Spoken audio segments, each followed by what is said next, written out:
Well, hello everybody. Good time zone. And welcome to Stardew Valley. This is a fresh, brand new, we're just gonna go into it and we're gonna just, chill and not do anything too silly or crazy. Just gonna have some fun Stardew Valley time. And as my windows decide that they wanna just, you know, do what they're supposed to do. Um, So yeah, I like I said, I'm starting square from the beginning. So we're gonna start with making my farmer. Oh my goodness! I'm just gonna call them sigil. That sounds like it's incredibly loud. Turn that down just a hair. I always forget like how loud this is at the start. I'm gonna name it.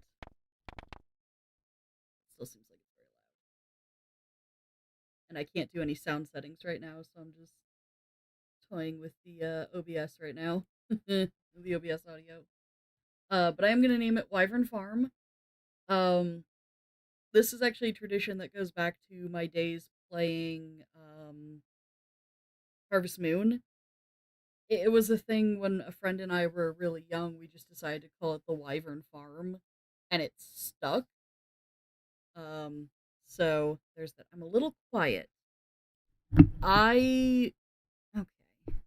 My mic is up all the way. Let me see if I can. Nope. My mic is up all the way, so you might just have to turn the actual stream up, maybe. Because I don't think I can turn this up any further. Can I? No. The answer to that is no, I cannot.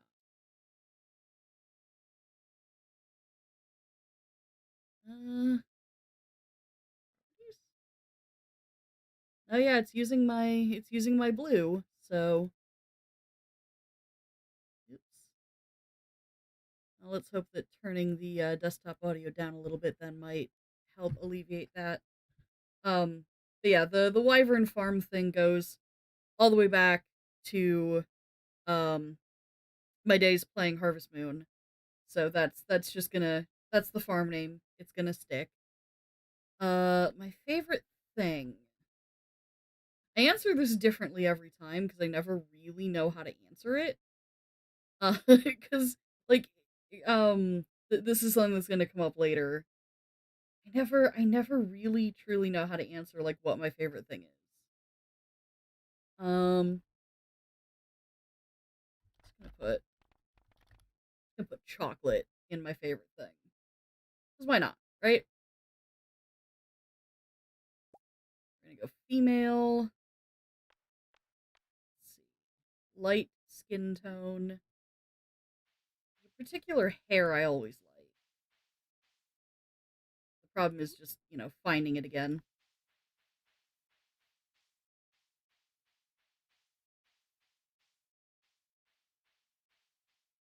Oh, there it is. Just kind of the long, down the back hairstyle. Uh, good gods. YouTube volume is at max. Computer volume is 20 or 30. I'm over 40 and I'm quiet. I don't know if I can do anything about that because my OBS volume for the microphone is at max. Like I legitimately cannot make it any louder. So it might just be a matter of turning your actual computer up. Because I wonder if YouTube streams are quieter. Um, if YouTube streams are quieter than like a Twitch stream or something, there might be something there. So I can't.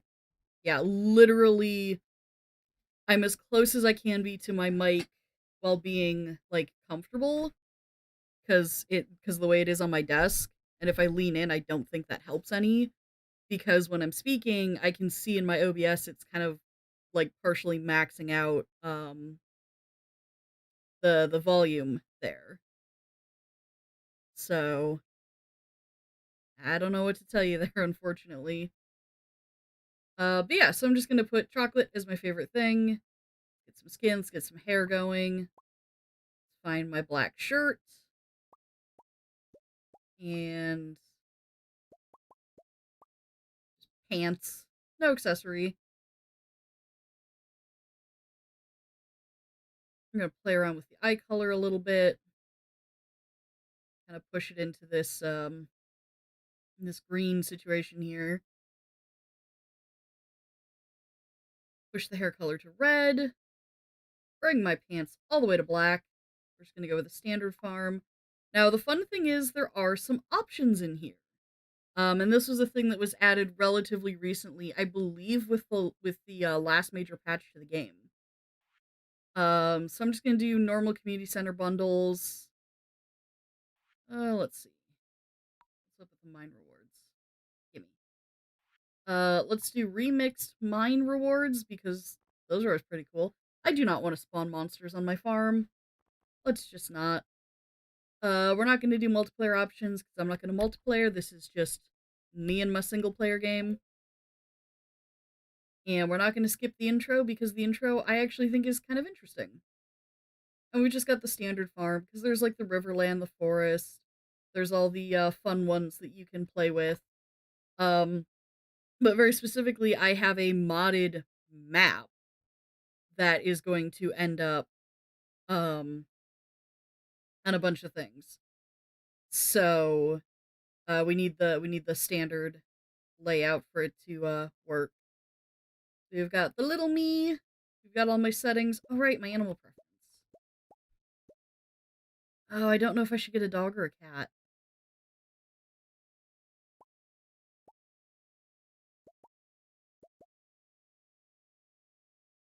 I'm gonna go with this cat because it kind of looks like my cat. A little bit. They don't really have. My cat is actually a tortie, and they don't really have that. They have like the the 3 cat options, but low seen of. Um, which brings me to a very good point. So there is some scrolling text down below, a lot of links to my coffee and whatnot if anybody feels like donating. And if you donate $10 before I get to the cutscene where I actually pick up my animal, you can name my animal. So that's something. And obviously names that are offensive in any context or names that have like curse words in them, I'm not gonna do. So like don't try to push that past me. Um keep the names respectful. I am all for names that are puns or, otherwise whatevers. So have fun with those, but yeah, anything that's like super offensive, I'm not doing. Absolutely not. Get out of here with that. um so yeah, with that said, let's go. Oh, Grandpa. And for my very special granddaughter, I want you to have this sealed envelope.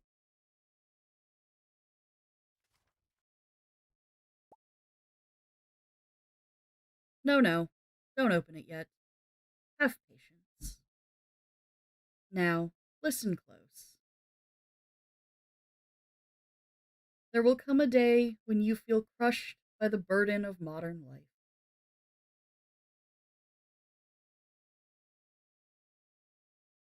And your bright spirit will fade before a growing emptiness.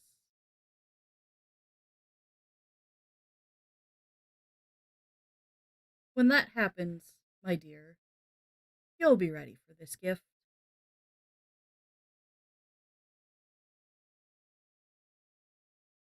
Now, let Grandpa rest. 20 years later. Oh god, the JoJo stuff always like creeps me out. And especially this. Because I realize that this is supposed to be like a parody. but it feels all too real. There's like the Terminated over here. There's cameras watching every cubicle. And I think it's this one over here. There's a dead dude over here. There is a skeleton. Like a full-on skeleton over here. What in the actual hell? And then there's me. Just,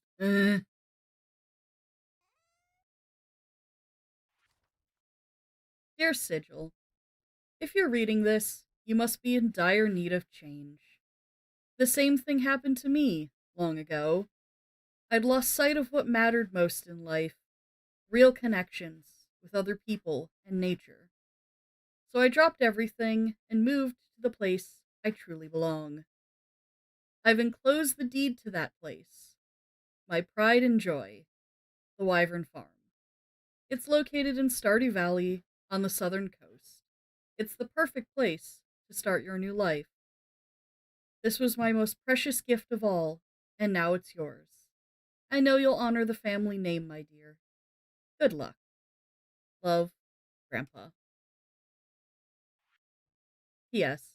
If Lewis is still alive, say hi to the old guy for me, will ya?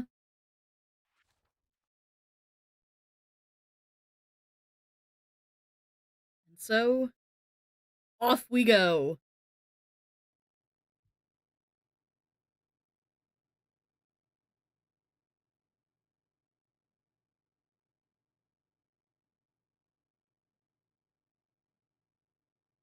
I'm on a bus. Yeah.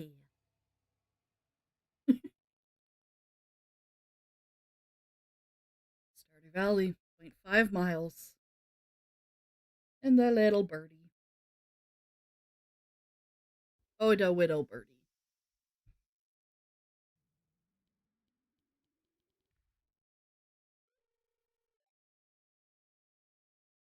Okay, they're quieter now, so I'm going to turn up the desktop audio just a bit.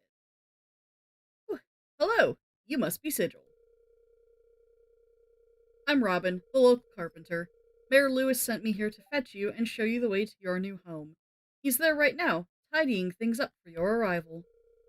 The farm's right over here, if you'll follow me. Oh, the familiar bus stop.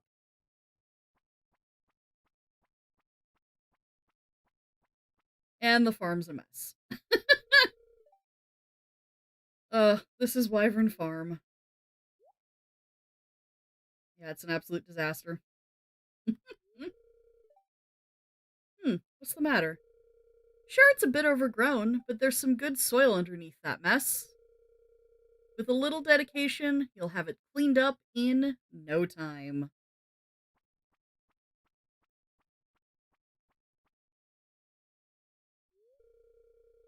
And here we are, your new home. Also, yes, pretty house mod. I forget the actual name of this mod, but this and what's over here with the shipping bin will actually change with the seasons, which I think makes it really pretty. Also, like, yes, just pretty sure this is supposed to be wisteria, like up here that's just kind of taking over everything, and the flowers everywhere is very pretty. I enjoy it a lot. So yeah, my new home has got some flowers growing on it.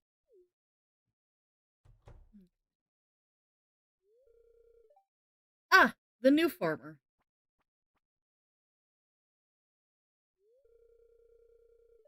Welcome. I'm Lewis, mayor of Pelican Town. You know, everyone's been asking about you. It's not every day that someone new moves in. It's quite a big deal. So, you're moving into your grandfather's old cottage. It's a good house. Very rustic.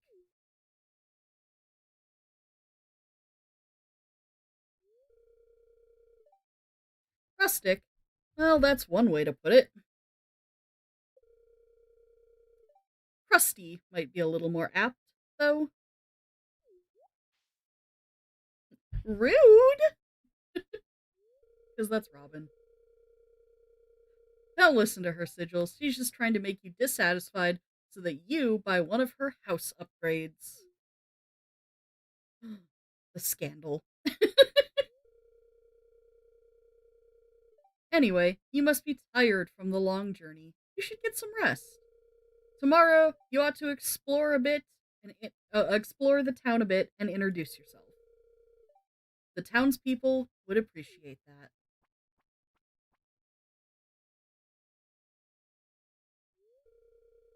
Oh, I almost forgot. If you have anything to sell, just place it in this box here. I'll come by during the night to collect it. Well, good luck!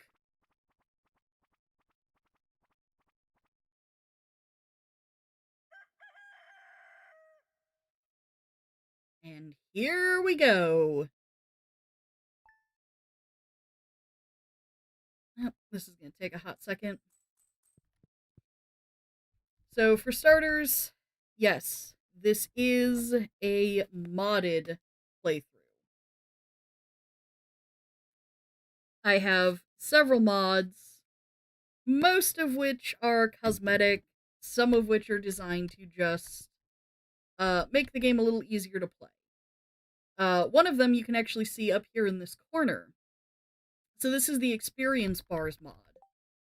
Because normally, you come in here, you come into your skills tab, and it'll show you your various levels, but in the vanilla game, it doesn't actually show you how far along you are towards any of those skills.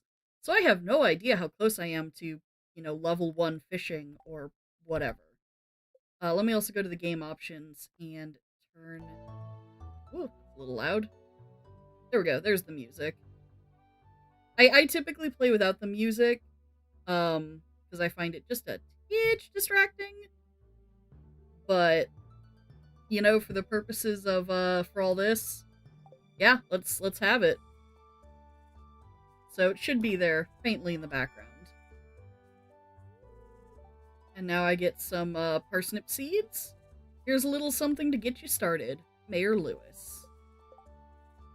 So the first thing I'm gonna do is rearrange my tools, because I actually do prefer my tools in a very particular order. And that's gonna be like this. So my pick, my axe, my hoe, my scythe, and my watering can. And when I get my sword is actually gonna go in the first slot and everything's gonna slip to the right. But we'll get to that when we get to that. First thing I'm gonna do is check the weather report. It is gonna be a beautiful sunny day tomorrow. Perfect.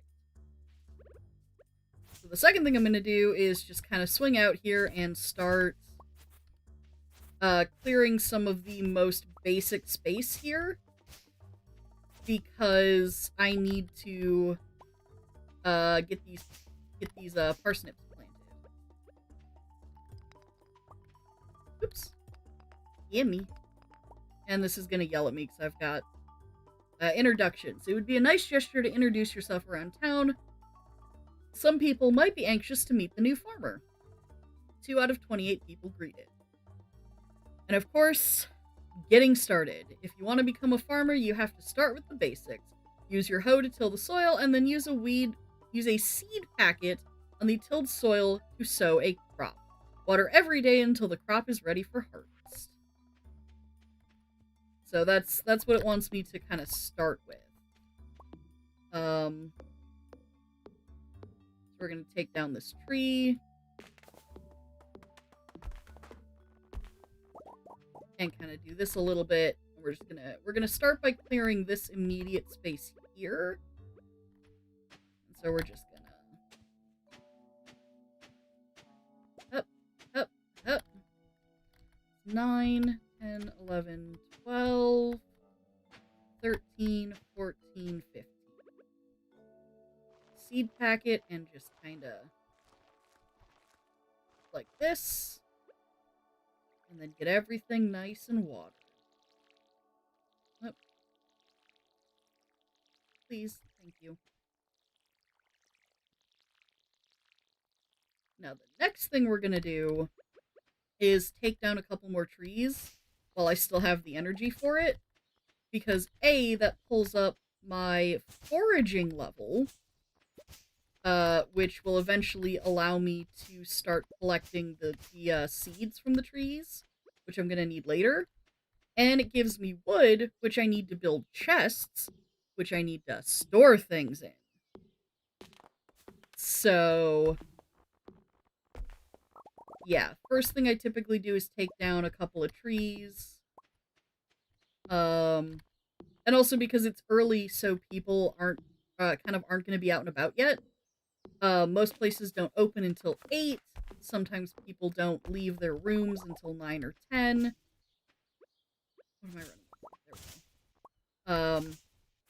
So just, it pays to kind of wait, essentially use up all of the energy that you've got in you for the day doing, well, clearing the farm of debris.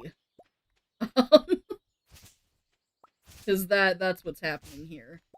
So if you've played Stardew Valley at all, then you probably already noticed that my farm seems to be bigger. It is devoid of the typical kind of pond. On the regular map, there's like a pond right in the middle that I always found kind of silly and jarring. And like, why is that there? Because you can have wells built that give you access to water closer to places if you need it. So I don't know why they just kind of had that big old pond, like, obstructing everything in the center on the normal map. So this is just a big, flat map. And I'm just basically going to kind of run down the line here, take out... as I say, that's probably going to be most of my energy. So I'm going to make a run home. But yeah, a lot of my energy is going to go into clearing out various spaces on the farm for things. First thing I'm going to do is run back inside, go to my crafting, make a chest. Because chest. Oops, that's not where I want that chest to go. And then the game's going to yell at me because I'm using energy. I'm standing too far away to try to put it back there. That's what's going on. And I just throw everything in the chest. And off we go into town. So another mod that I have that's kind of cool is the NPC locator. As you can see, it tells me on the map where people are. Where the various NPCs and what have you are located. So we're going to start by going into town. I'm basically just going to kind of hit up the usual places down here. And then we'll start seeing about tracking down very specific people. So this is Dr. Harvey's clinic. If I actually try to talk to him from the front, it won't work. So I have to go around the back. It's a pleasure to meet you. I'm Harvey, the local doctor. I perform regular checkups and medical procedures for all the residents of Pelican Town. It's rewarding work. So, that's Harvey. He runs the clinic around here. He is romanceable, by the way. This is Leah. Come here. Hello, Leah. Hello, it's nice to meet you. You picked a good time to move here. The spring is lovely. She is also romanceable. All the romances. We got Abigail. Oh, that's right. I heard someone new was moving into that old farm. It's kind of a shame, really. I always enjoyed exploring those overgrown fields by myself. Well, you'll have new things to explore. She is also romanceable. This is Marnie? Ah, Mayor Lewis told me you just arrived. I'm Marnie. I sell livestock and animal care products at my ranch. You should swing by sometime. She is not romanceable. Pierre? Hello! Hey, it's Miss Sigil, the new farmer. I'm Pierre, owner of the local general store. If you're looking for seeds, my shop is the place to go. I'll also buy produce from you for a good price. A little agriculture could really inject new life into the local economy. I like it. I believe also his wife is around here somewhere. This is like a church situation. I don't know what's going on there. Okay, his wife is not here. which is obviously another mod that I have. You'll notice time is not ticking down. This is the Time Stops Indoors mod! Because it's BS that it doesn't stop indoors. We got Alex over here. Hey, you the new girl, huh? I think we're gonna get along great. I'm Alex. I'll see you around. We got the old couple, Grandma and Grandpa. Why, hello, and welcome to our little community, dear. You can call me Granny if you like. And the old guy. It's irritating to have to meet all these new people, huh? Name's George, by the way. Now buzz off. Cranky old man in a wheelchair. Because you know how that is. This is Pam and Penny's trailer. Yeah, I was gonna say, I believe Pam is home. Pam is here. Hey kid, the name's Pam. Also known as the local drunk. This is Mayor Lewis's place. I am actually gonna run across the way here and go into the museum. And we'll talk to the curator. Hello there, welcome to the Stardew Valley Agricultural Office. This is embarrassing, but the previous curator made off with the entire collection. We don't have any artifacts to display. But I'm hoping to remedy that soon. Hey, if you find any artifacts or minerals out there, would you let me know?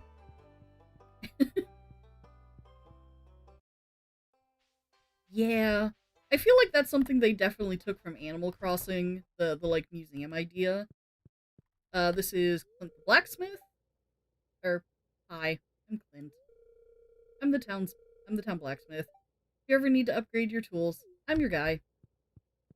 He's about as good as meeting people as I am. Let's see.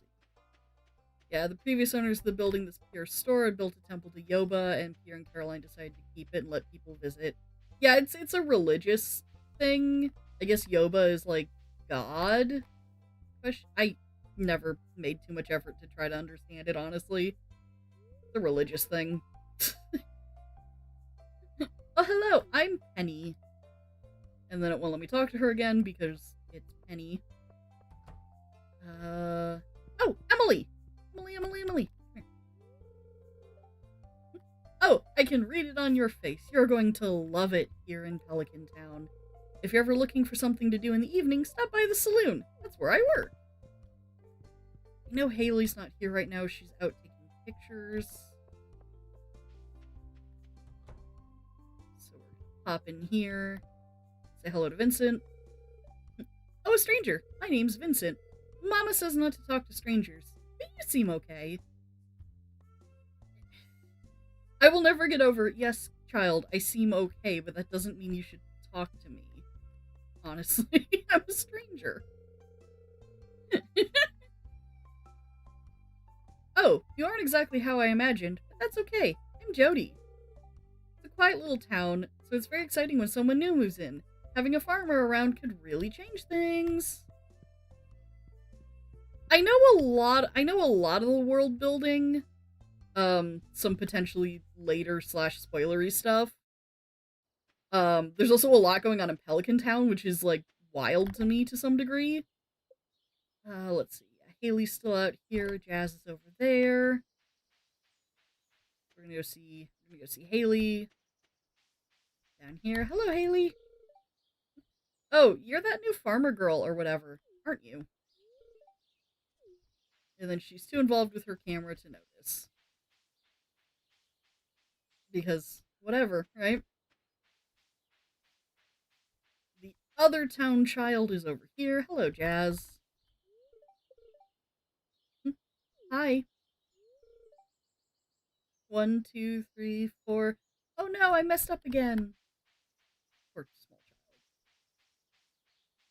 child. So normally, if I go this way, it takes me back up to my farm. Because of how big the farm actually is, and because I haven't had a chance to do any sort of clearing yet, I'm going to avoid taking that route for now.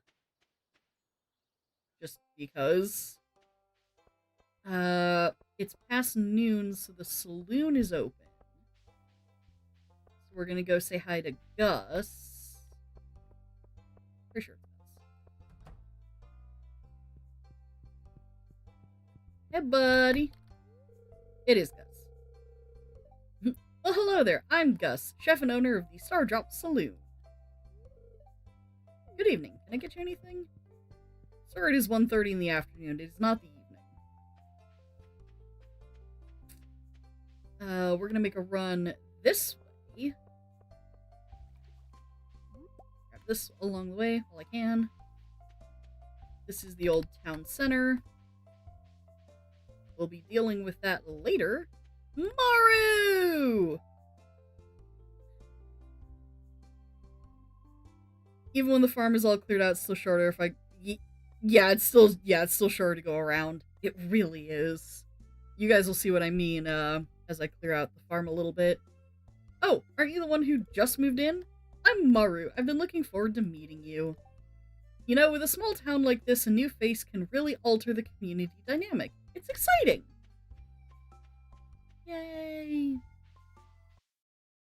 So if I come up here into the mountains, which is just absolutely gorgeous, you need to speak to. Sir, come back here. Sir! There we go. Stranger, hello. Don't mind me, I just live out here alone.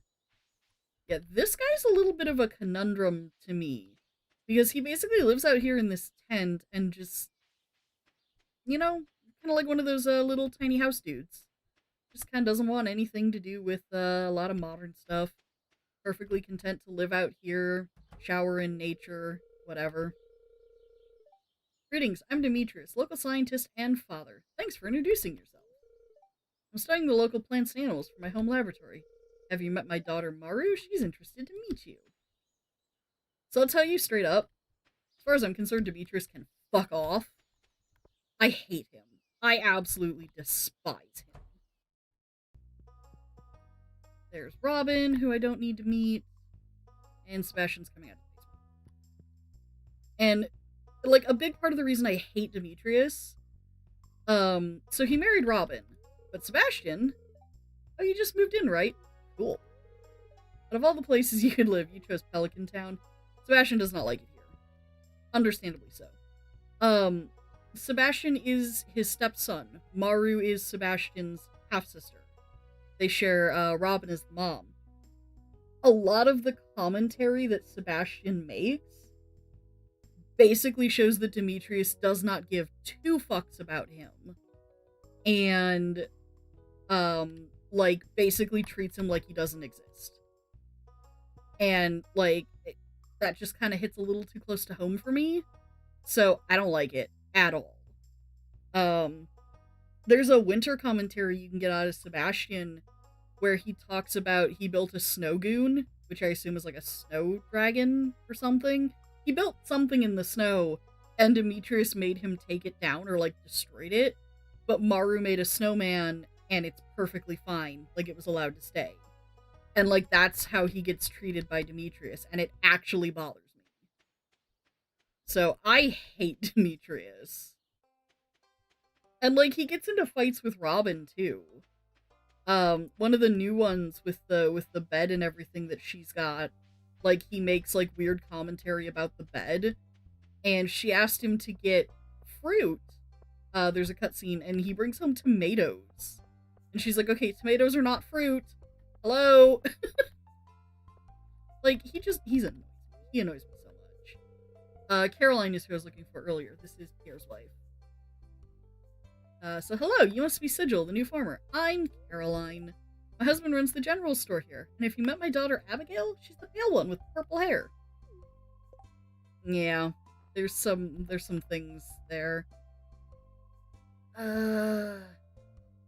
Okay, I'm missing the wizard, Willie. I can't get these two right now.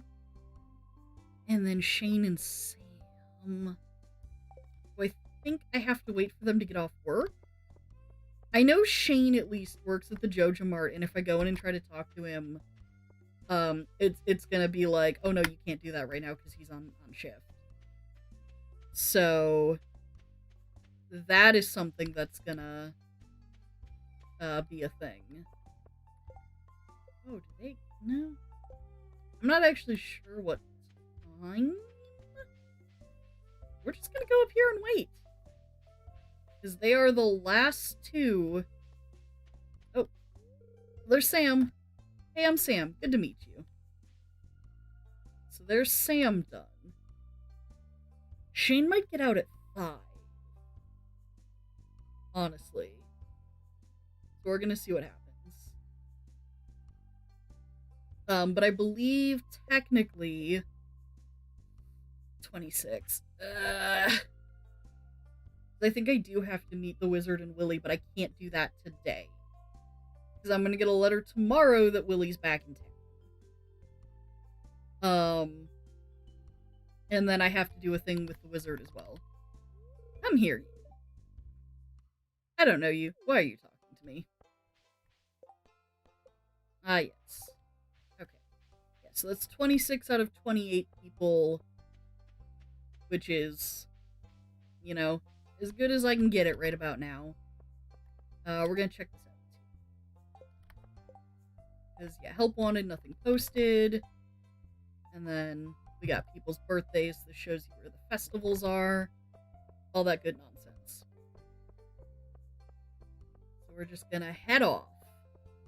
We're off on adventures. Although, honestly, I'm just going home. So I'm gonna sleep. Excuse me.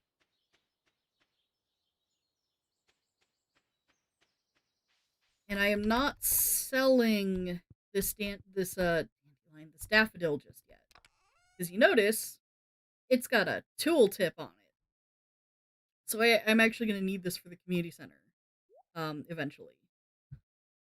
So we're just going to stick that in there. Why do you do this to me? There we go. Thank you. Just stick that in there, turn my fireplace on, and go get some sleep.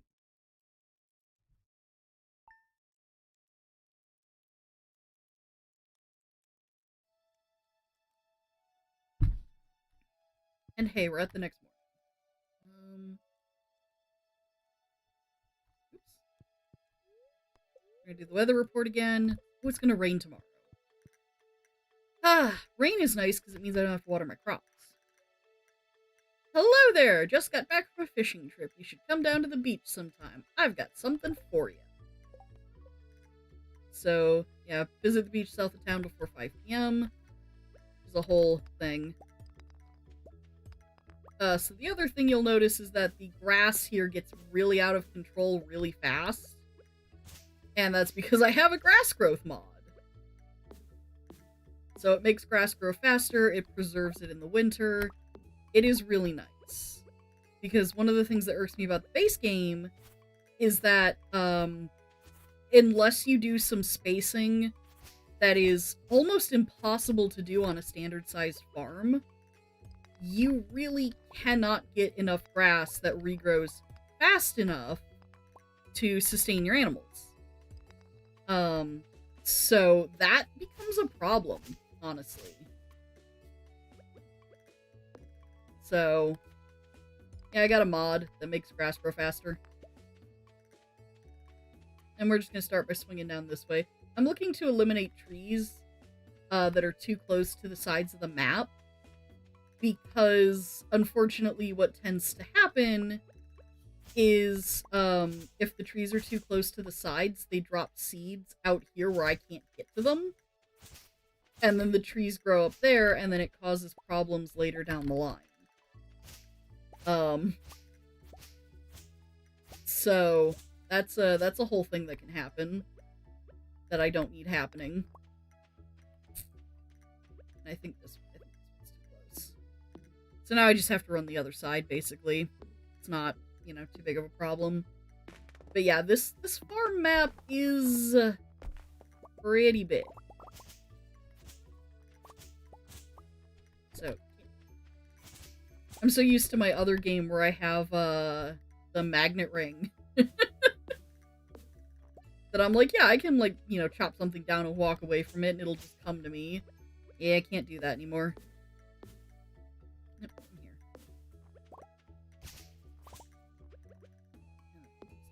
here. This. Which, I know I'm not getting seeds when I do that right now, but also it keeps them from growing. Because right now I can eliminate them, you know, basically with one swing, as opposed to when they're full-grown trees and they're just going to take more. So trying to eliminate them early, if I can, is also something that I just want to do as much as possible.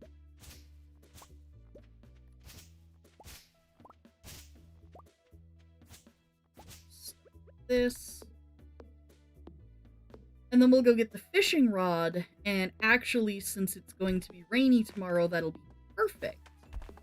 The fishing system in this game, some fish can only be found in certain weather conditions and certain seasons, all kinds of, you know, crazy cool stuff like that. So there are certain fish that can only be found, during the rain in the spring.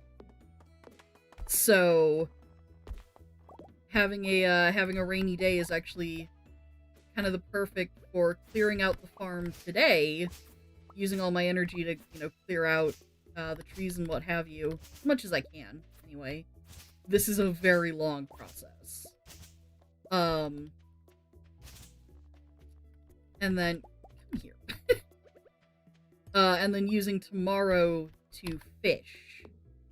Because as soon as I get my hands on the fishing rod, the other thing that I'm going to do is start alternating.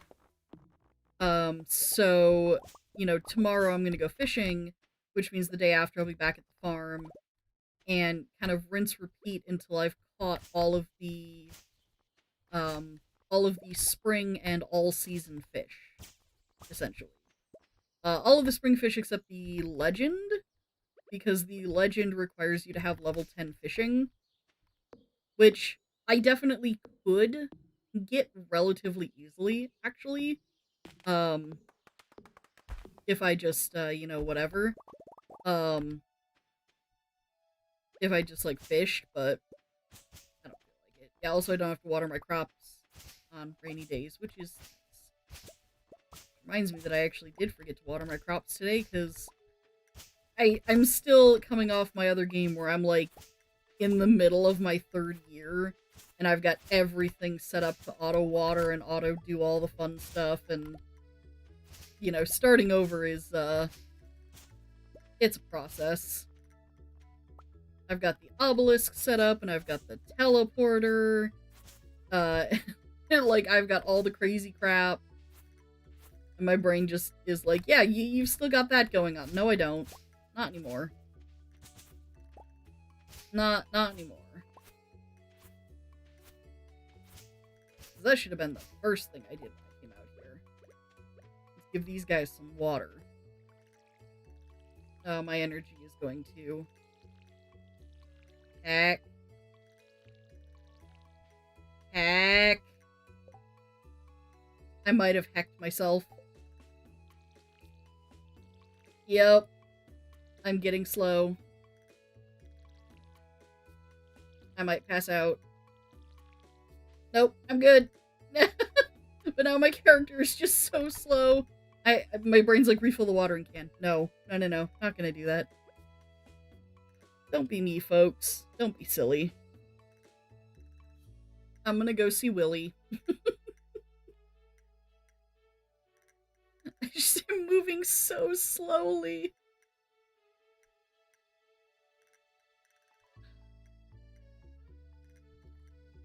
Yeah, we'll keep going. It says before 5. We got this. Not that far to reach. It's going to be agonizingly, painfully slow, especially compared to the speed that I am used to going.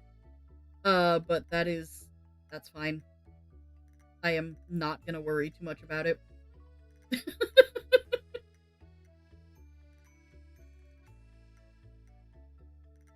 Which, I guess while I'm walking is another thing that I'm gonna take a point to say. So there is a horse you can pick up that, like, moves faster. I will not be getting the horse. because it actually conflicts with my time stop mod. So the time stop mod thinks that it should stop time when I get on the horse for some reason. Also, I missed you. Hello, Elliot. I was like, I feel like I'm missing somebody. It's Elliot. Ah, the new farmer we've all been expecting, and whose arrival has sparked many a conversation. I'm Elliot. I live in the little cabin by the beach. It's a pleasure to meet you. Yeah, he's a writer who, like, lives in a little shack down here on the beach, and it's really funny. Like, the absolute stereotype, like, long-haired Fabio writer who lives in a shack on the beach writing poetry and books and stuff. Elliot. Let me turn my heat blanket back on, because it's cold. Ahoy there, miss! Heard there was a newcomer in town. Good to finally meet ya. I like how I'm tired even in the cutscenes. I'm still trying to unwind from a month out on the salty seas. It was a big haul. I sold a lot of good fish. Finally saved enough to buy me a new rod. Here, I want you to have my old fishing rod. It's important to me that the artifician stays alive. And hey, maybe you'll buy something from the shop once in a while. Multi-mod that lets me start. Yeah.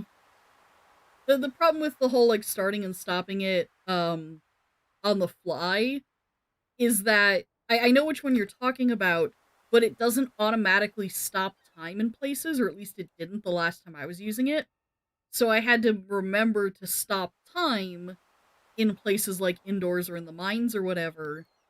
And I kept forgetting. And also, so that one also conflicts with the horse, because if you stop time while you're on the horse, it won't let you start the time again. Which is really weird and finicky for, like, no good reason. So yeah, time mods don't like the horses. So that's a whole mood right there. But there's the fishing rod. Woohoo! I received a bamboo pole from Willie. There's good water here in the valley. All kinds of fish. Oh yeah, my shop's back open now, so come by if you need supplies. I'll also buy anything you catch. Yeah, as far as I know, the last time I was testing the different time mods, the one that you're talking about does not circumvent the horse conflict. So yeah, that's great. If it smells, it sells. That's what my old pappy used to say anyway. I recently learned that, like, if it smells fishy, that actually means it's not good. That whole thing that we associate with, like, ew, it smells like fish. How to win friends. Giving gifts is a great way to build friendships. Learn each person's individual taste and you'll be popular in no time. Give someone a gift. But yeah, like that taste, or that smell that we associate with, like, ew, it smells fishy, actually means it's, like, not fresh and it's starting to rot, and that's why it's smelling like that. And that means it's not good either. So I was actually kind of surprised to learn that that's the reason that does that. I was like, huh, interesting. Weird, but also interesting. Oh yeah, that's right, because Elliot was number 27, and then Willie's 28. So technically I've met all the villagers, quote unquote. There's still the wizard, but I won't get to meet him until the community center does a thing. And then there's, oh gosh, there's the chick out in the desert, but I won't be meeting her for a while. There's a couple more people, but that's, like, all of your sort of basic villagers. Also, let's see what's on the board. I need a cart for a burrito I'm making. Ugh. So, fun facts. A lot of the ones that you want to take are the ones that says such and such will be thankful, because that means by completing the quest you actually increase your friendship points with that person, and it makes making friends with the villagers easier. Fun facts. So now we're going to very slowly go home, because very slowly. Yeah, I should have been watching myself and my energy more often. Um, but you know, hey, this is what happens when I'm not paying attention.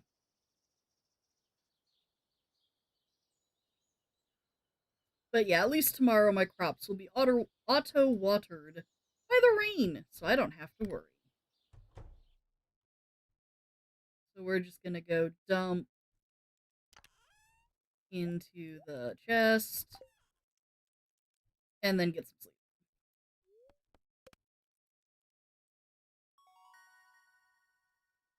It's a good thing the cutscene doesn't make you use the rod, right? So I got level 1 foraging plus axe proficiency. Trees sometimes drop seeds. New crafting recipe. Wild seeds. Spring. New crafting recipe. Field snack. I could have used that yesterday. Alright, so that's the rain. So actually something that I should have done already, but of course I'm a hanging derp and didn't. I keep a notepad. Let me actually find the darn thing.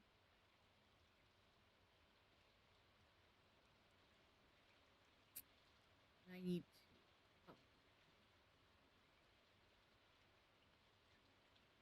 I don't know how you miss me making the chest, honestly. Um, I'll just paste in here and rename it. Oops. STV notes stream. Keep it separate from my normal notes. So this is not something that you guys can see, but I do keep a notepad that has a whole bunch of crazy stuff in it. And if you're a completionist like me, this is something I highly recommend doing. Let me actually get started back up and open. This is something that I absolutely highly recommend. So at the top, I have a list of chicken, void chicken, duck, rabbit, dinosaur, and golden chicken, which are things I need coops for. Cow, goat, sheep, pig, and ostrich, which are what I need the barns for. I use it to keep track of the Monster Slayer achievements. And most importantly, for what we're about to do, I have it for fishing. So I went through all the fish that the game has, and I broke them down by what time of year you can find them, and then like under what conditions and where and what have you. And so this is just for me to kind of be able to keep track of things.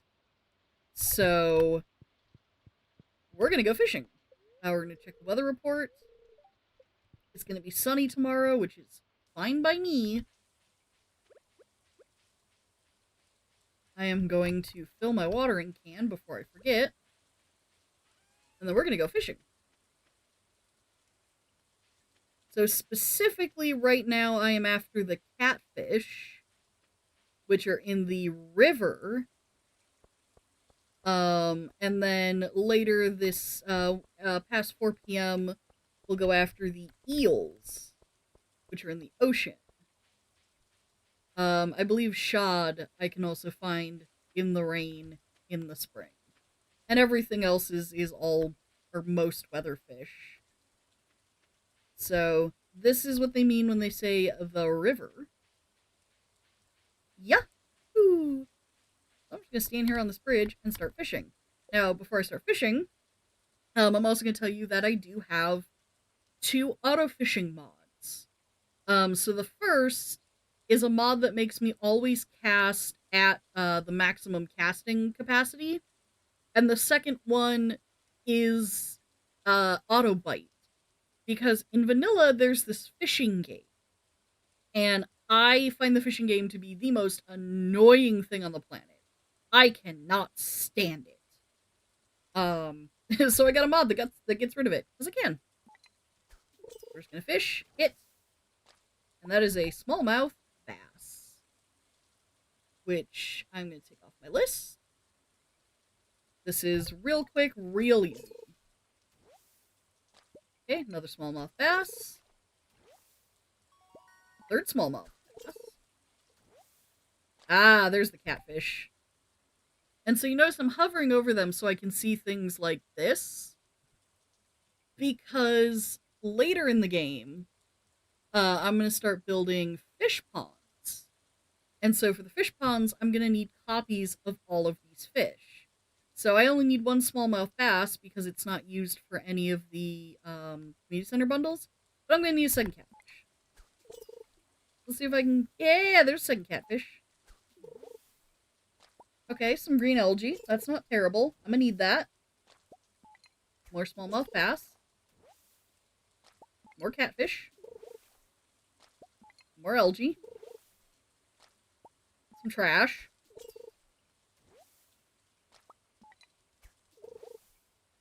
More trash. So this is just going to be rinse repeat until my inventory is full, which it currently is. So I'm going to grab this. I'm going to actually trash the bait because I don't need it. And then I'm going to make a run home. Because earth crystals are things I'm going to need an absolute metric ton of. And that's because you need them for the mayonnaise makers. Is it the mayo makers? Yeah, it's the mayo makers. That's what you need them for. So that's a whole process. Actually, no. So what the bait does is when you get an upgraded fishing pole, you attach the bait and it makes stuff bite more frequently. Because of my mod, I don't need it. The trash and the broken CD, I can actually put in a recycler later, and it will make things out of them that I can use. So for now, it's good to save my trash. And then I'm going to sell these, sell my excess for money, grab my notepad here. 9 a.m. to 2 p.m. Okay, so that's why we weren't catching the shad, because they're only out after 9 a.m. So catching stuff early is kind of the, get to break it back down. Get to take it home and set it aside and then come back when the shot are out. Which is fine by me. Oops. Assuming I, don't get stuck on a bush. For as much as I've played that game, that still happens. And it's like, I imagine I'm just going to catch a lot of the same things here. Come on, game. There we are. And I'm going to need a second one of these.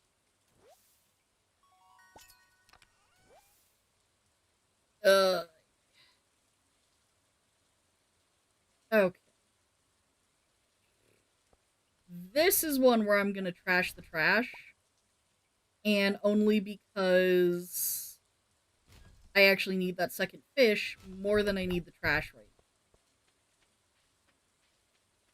So that's going to be a whole thing. Let me actually run that off my list.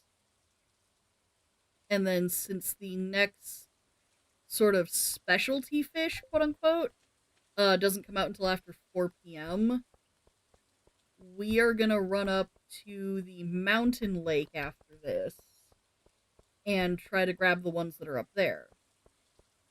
Which is where I'm going to find the carp? Pretty sure it's carp. Yep. So I'm going to find the carp that Jody needs. So, win-win. It's a win on all ends. I'm going to sell my extra catfish and my extra smallmouth bass. Run back inside to my crazy chest. put down the algae, the coal, and my 2 shad. Again, I got 1 smallmouth bass, 2 catfish, and these 2. Because these have community center implications. That I'm going to need for later. Then we're going to make a run this way. Oops. Clearing. I'll just toss out the fiber. Fiber is a renewable resource. I can get so much of that. So we'll just run back through here because this is kind of a back-end shortcut to get up to the mountain lake. And also the fishing is going to be some really good startup money. If you want to get rich super early in the game, fishing. Like straight up just fish. Alright, there's a bullhead, which I'm going to need a second one of.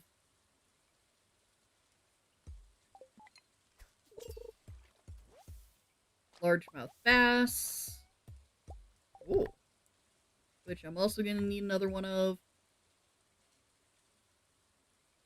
I think the only other one that's up here is the carp. Oh no, chubs are up here too. That I keep forgetting about. That. Curse having such a small backpack. Jody wanted a carp. So one of these bad boys. Which means I'm going to need to actually catch 3 carp. But I can live with that. I'm going to trash the algae for the second chub. No! Algae, stop! Alright, there's another carp. There's another bullhead. We just need 1 more carp. Or, you know, do this. That's fine. I'm actually going to eat this. Because my energy's starting to get a little too low. And cast in the wrong direction, of course. Because I'm a dingus. I'm actually going to trash these. Wood and coal are both completely renewable. Game. Thank you. It's like, come on now. You know exactly what I wanted, and you just went, nah, I don't want to give it to you. Harp off of that list. Ba, ba, ba. And then the rest of these are ocean fish. I swear, I think I know my way around this game, and then I get caught in a fence or a bush, and I'm like, ah! It's very silly. It is very, very, very silly. Okay. So we're gonna put away the chub, bullhead, 2 largemouth bass, 2 carp, and the iron. We're gonna sell the remaining largemouth bass.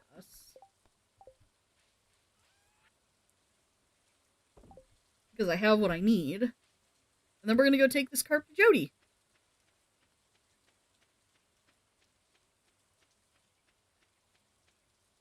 And the reason you want to keep track of the fish is because A, there is an achievement for catching all the fish, and B, introduced with the Ginger Island patch was actually things to get the golden chicken, and one of the conditions for the golden chicken is have you caught all the fish. So there's a reason for that. Jody wants a carp. Hello, Sigil. Is that the carp I requested? It looks perfect. Here's a little something for your trouble. So I get paid, she gets the carp she wants. And yay.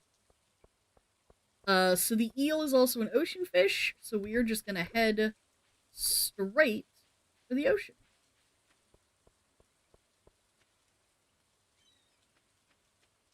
Straight for the ocean. and the seagulls and the fishing. Sebastian's over there being broody as usual, because that's just how he is. Ooh, sardine. Yo! Alright, that's a good catch. Let me pull sardine off my list.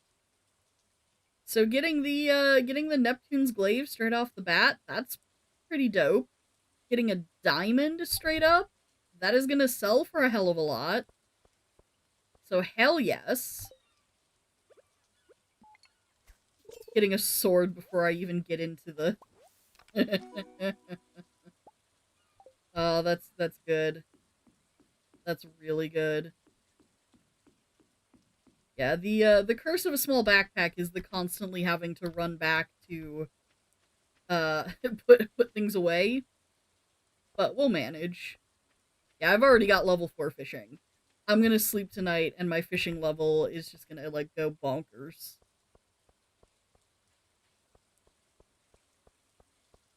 Which is fine, because by the time we go back to the ocean, it'll be 4 p.m. and that means we have a chance to catch some eels. But yeah, getting a diamond, like, this early, that's gonna be some mun-muns. I'm excited for that. Sell that. Go put these away. Oops. And yes, I do know that I can put chests pretty much anywhere. I can put a chest, you know, down next to where I'm fishing or whatever. But one of the things about that, so when you're putting chests down anywhere that's not your farm, you have to be really careful about the villager pathing. There's like actual specific maps on the wiki that show you places the villagers don't go. Because if a villager is walking and they walk into your chest, they will actually walk into it to the point where they destroy it. And then everything inside goes kersplat. And it's not great. See, that's the thing that you have to be really super careful about. That's an anchovy off the list. Heck yeah. And these don't have anything, so I just need one. There's the eel, which I think I need another one of. That's the sardine. Whoops. That I can just eat. Yeah, I need a second eel. Oh, there's the second eel. Flounder, 6 a.m. to 8 p.m.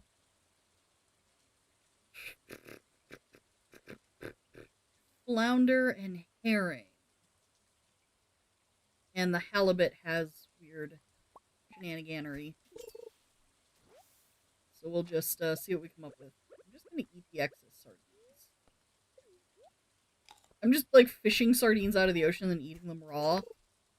That just sounds absolutely disgusting. Honestly. Yes, hello. Ooh, rubies. It's gonna be nice for later. That's another sardine. That's a big eel. It's a very big eel.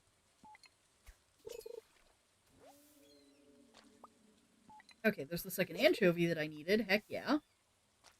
And there's a herring, which only has the one thing on it. So, huzzah. So we'll come back for some of the rest of these ocean fish. I am gonna go dump these off at home and then see if I can catch the bream, which only comes out after 6 p.m. It's considered a night fish. Quote unquote. So that's gonna be a whole set of things there.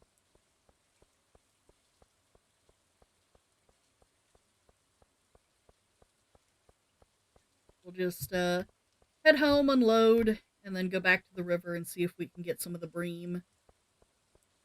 Because the flounder is an ocean fish, and so is the halibut. But the halibut has time restrictions. And the sunfish I can only catch when it is sunny. Um, so that's gonna be a whole ordeal there. Herring away. Put one ruby away, we'll sell the other ruby. Because the ruby I can turn into Gunther later. And yep, there go the eels. Bye-bye, eels. And while we're running back to the river, I'm going to take a sip of water. Please remember to hydrate yourselves, my lovelies.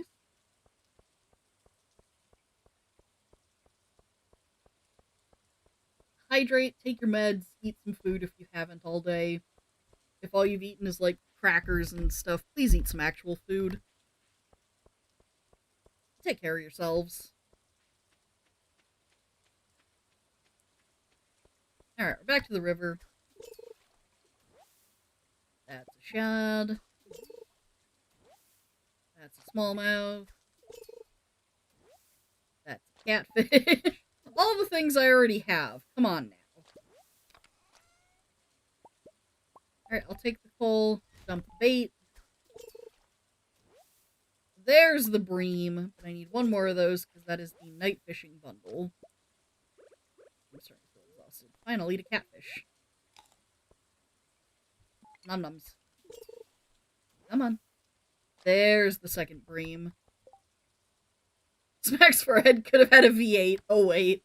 Yeah, it's not like you have knockoff V8 in the fridge or anything.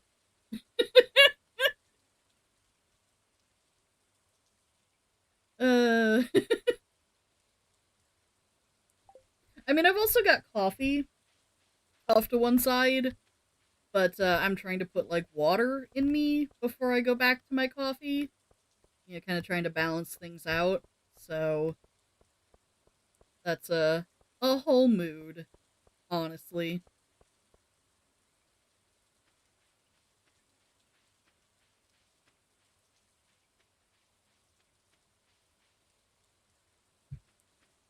Alright, so we're gonna sell these because I've already got them.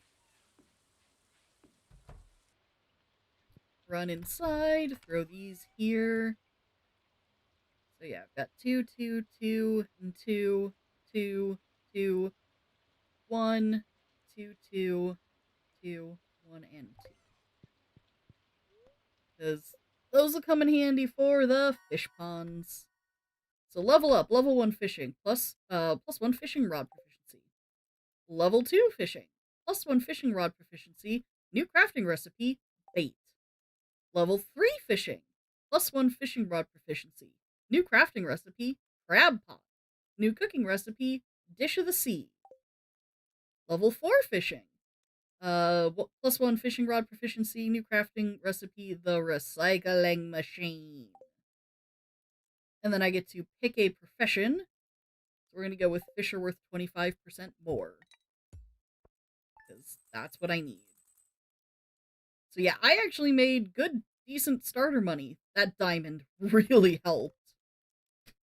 It's a diamond. Yahoo!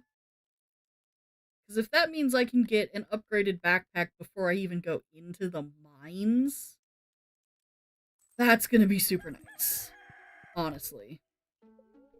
We got the fortune. No, we got the weather report for tomorrow. That's gonna be nice. You've never seen fishing leveled up so quickly. Yeah, that's what the fishing mod is for. Hi, me sell hats. Okay, Poke? Come to the old house. Poke, bring Queenies. House. I do have the all professions mod. But, you know, it's a thing. I'll explain that in a second. Dear Farmer Sigil, I'd like to apologize for joking about your grandpa's old cottage when we first met. It's really a nice little house. However, you might need some more space someday. That's where I can help. If you bring me some raw materials and pay a fee, I can expand your house. The first expansion I offer includes a kitchen. With a kitchen, you'll get to be able to cook any recipes you've learned. Anyway, I hope you're starting to feel at home in Stardew Valley. Your local carpenter, So yes, I do have a mod called All Professions, which is pretty much exactly what it sounds like. So it doesn't matter which one I pick, it's gonna let me learn them both. which is just a thing that happens. So actually, if I go to my skills, yeah, it says Fisher, fish worth 25% more, but if I come back at any time, it could say the other one. It's just a thing that happens. So we're actually going to run back to the other side. Trim some of this grass. What is happening here? Okay. I had a ping on Discord, and I was like, okay, if I have a ping, that probably means it's urgent. Thankfully, it is not urgent. Because when I have it set to streamer mode, so it won't disturb me unless somebody pings me or messages me. Which is actually kind of nice, honestly. I'm back.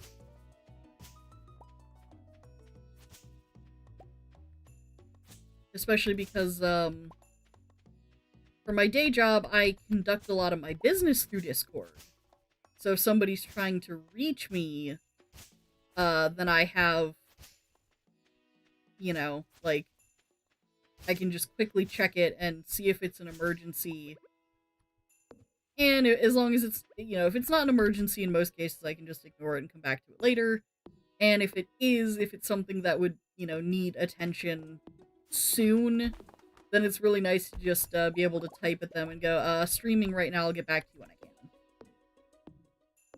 So, in the meantime, we're going to take out some of these trees.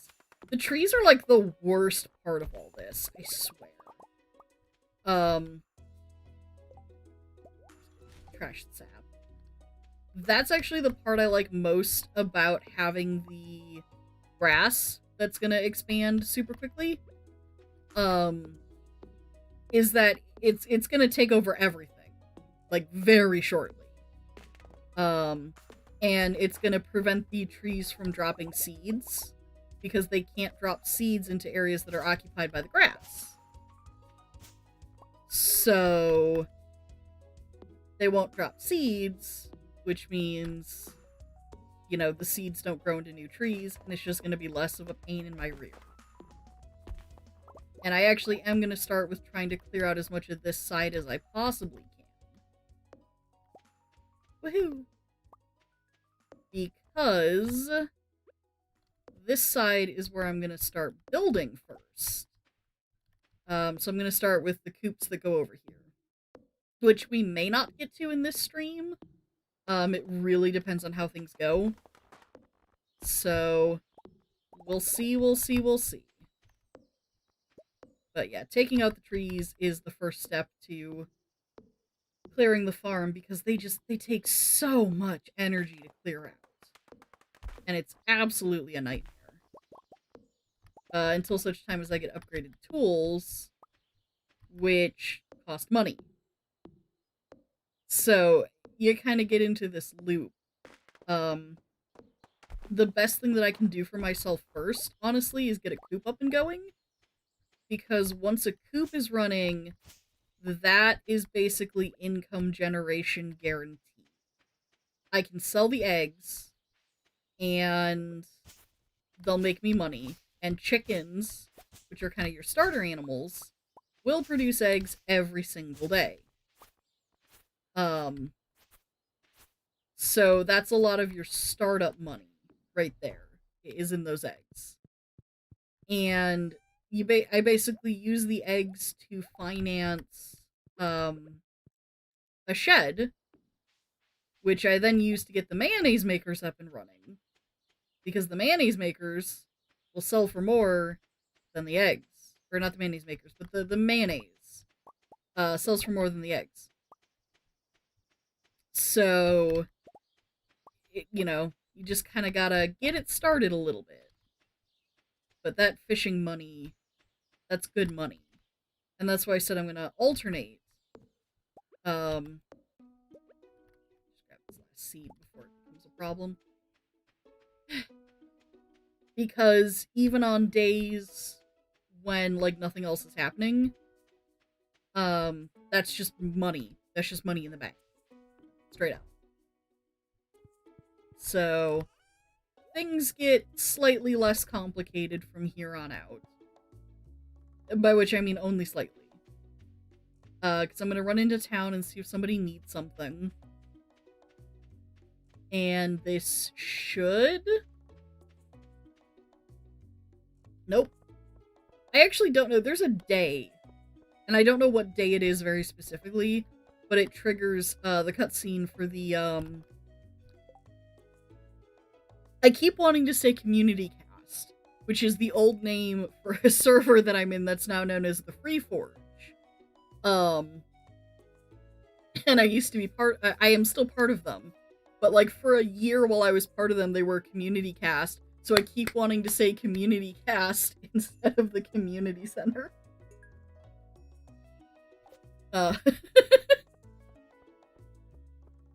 So that's a problem. Can I eat that? Nah, it's +0. This one's a bream, which, as I discussed yesterday, only come out after 6 p.m. So what I'm gonna do is run this home, make a field snack, just to get some energy back up, and then we'll sit by the river and wait for the bream. Oh shit, I should also check Pierre's and see if see the cost on the backpack, the first backpack upgrade. Field snack. Oops. No. What the hell just happened? I took my bowl off the table and put the field snack on the table. That is not what I wanted to do. Goodness gracious.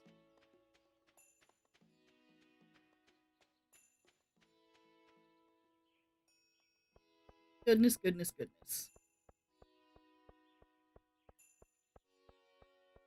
That's another thing I miss that's like a late game thing. There's a late game Ginger Island item you can get called Key to the Town. I think that's what it's called. And it lets you like go in anywhere at any time. Oh yes. Please give me extra slots for 2 grand. My inventory space! Nope. Nope. Lewis. Oh my god. He's blocking the,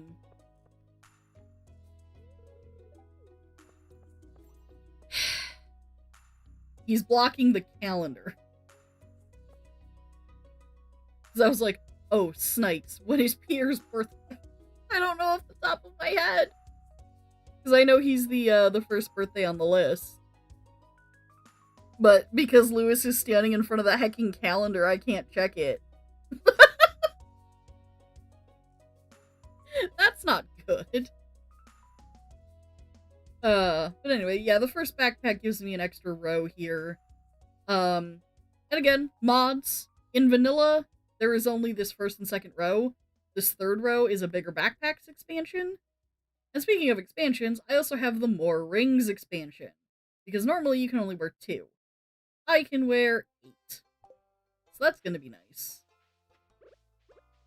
But yeah, having more backpack space, another row of backpack space, means I can start fishing now. Because then I can just pick up all the extra and get a sunfish while I'm at it.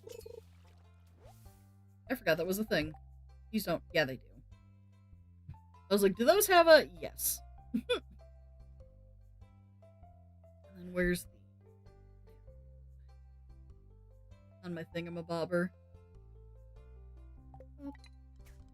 So I'm gonna need a second sunfish, but that's easy peasy, honestly. Stick those there so I remember to do a thing with them later. Although that is actually another reason to keep my trash. Certain... what am I thinking of? The fish ponds later. Certain ones of them will ask you for things, and some of those things are the trash items. So it's actually good to save my trash. Spring 4 is Kent's birthday, 7 is Lewis, 10 is Vincent. Okay. I was like, I knew somebody's birthday was coming. Kent is not here yet. I will not be meeting him until the start of the second year, when he comes back to town, so I don't have to worry about his birthday. The 7th is Lewis himself, who was just sitting there like a moron blocking the board. Thank you. And now that I'm like, oh yeah, I might need some of this trash later, it's like, well, how about I just give you a bunch of trash? Thanks, game. Ooh. Drift. Stick, stick, stick, stick, stick. Stick is useful. Stick has uses. Oh my god. And now the game's like, yeah, how about just a whole bunch of sunfish? Which, again, I'm just gonna eat my excess. Because I need to regain some energy.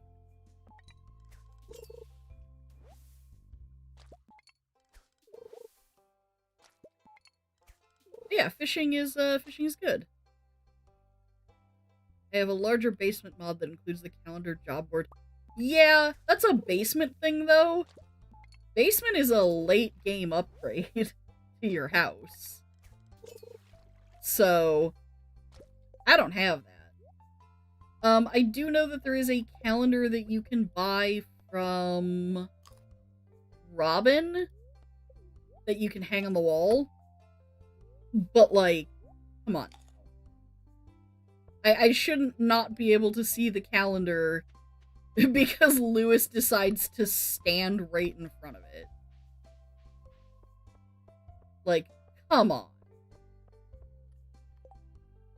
Yeah, because Kent doesn't even show up because he's not in town yet. So it's like, come on. Really, buddy? I know I've got the... Oh, lovely. I used to have one called Gift Taste Helper. And it, if you hovered over people's names in the relationship thingamajigger, it would, like, show what gifts they really liked. But that one went out of date. Okay, well, there's a bream. That was easy. It went out of date. So I don't have it anymore. And it's like, ugh. Hello, Gus. Okay, I'm... Yes, Gus needs a bream. Hey, buddy. Hey, is that the bream I requested? I really appreciate it. Here's a little something for your trouble. 135 gold. Oh, yeah. And then Gus has moved up in the ranking. Because I did a job for him and made friends, and he's happy now. I also got level 6 fishing, which is honestly kind of nice. So... I did mostly farm clearing today. I only did some fishing because Gus was requesting a fish. So tomorrow we'll water crops and then we'll chase down the flounder and the halibut. And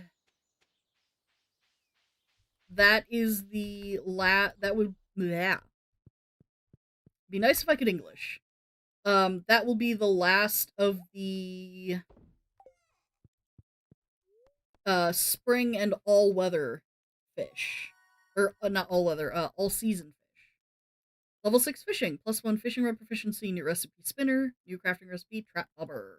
Heyo.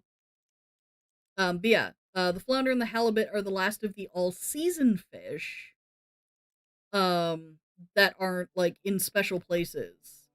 Because there's obviously, like, fish you can catch in the mines, the desert, the secret woods, a couple other places that I just don't have access to yet. So let's see. Potentially cloudy with a light breeze. Expect lots of pollen. Which means it's gonna be sunny tomorrow. Hey, Clint! Hi there. Good morning. I noticed you've been breaking some rocks open and finding ore. That's good. If you want to get the most out of the ores you find, you'll need a furnace. Just so happens I had an extra set of blueprints lying around here I want you to have. And now I got the furnace. You learned how to craft furnace. The furnace allows you to smelt metal bars. Bars can be used for crafting, construction, and tool upgrades. When you've smelted a few copper bars, consider having me upgrade one of your tools. It can make your work a lot easier. Well, alright, I'm heading home. Take it easy. Oh, there's the kitty! You see this cat here? Kitty! I found it sitting outside the entrance to your farm. I think it's a stray, poor little thing. Kitty! I think it likes this place. Hey, don't you think this farm could use a good cat? Would you? Yes, I'm going to adopt the cat. Of course I'm going to adopt the cat. And I'm gonna name her Liliana after my own kitty. Because I'm definitely not seeing anything where anybody has, chipped in for the cat. So let's see here. Let me just triple check my page. Yep, nope. Nobody has chipped into my coffee page for the cat. So I get to name her. Yay! And then before the next stream, I will take the incentive off the scroll stuff. I gotta fix a couple of those anyway. But her name is gonna be Liliana! She's my kitty! Well, little Liliana, you be a good kitty now, okay? Meow! Which, of course, is making my own cat look at me like I'm crazy. Because I currently have this heated blanket on and I have my feet up. So she's like sitting in the crevice, like between my legs and just kind of slowly sinking further and further into the blanket. It's great. Then I've got mail. I've got some new items in stock. A deluxe fishing pole and some bait that you can attach to it. You can use the bait to make the fish bite faster. Hope to see you soon, Willie. Advertisement. I keep finding cool stuff, but my backpack is full. Does this sound like you? Well, Pierre's got you covered. Stop by Pierre's General Store today and check out our affordable size 24 backpack. See you soon! Except, you know, I bought it yesterday. So, that's the thing, Pierre. Ew. Yeah, so there is a Joja Mart in town. And one of the things that you can do instead of helping the townspeople rebuild their community center is you can actually go to Joja Mart and buy a membership to them.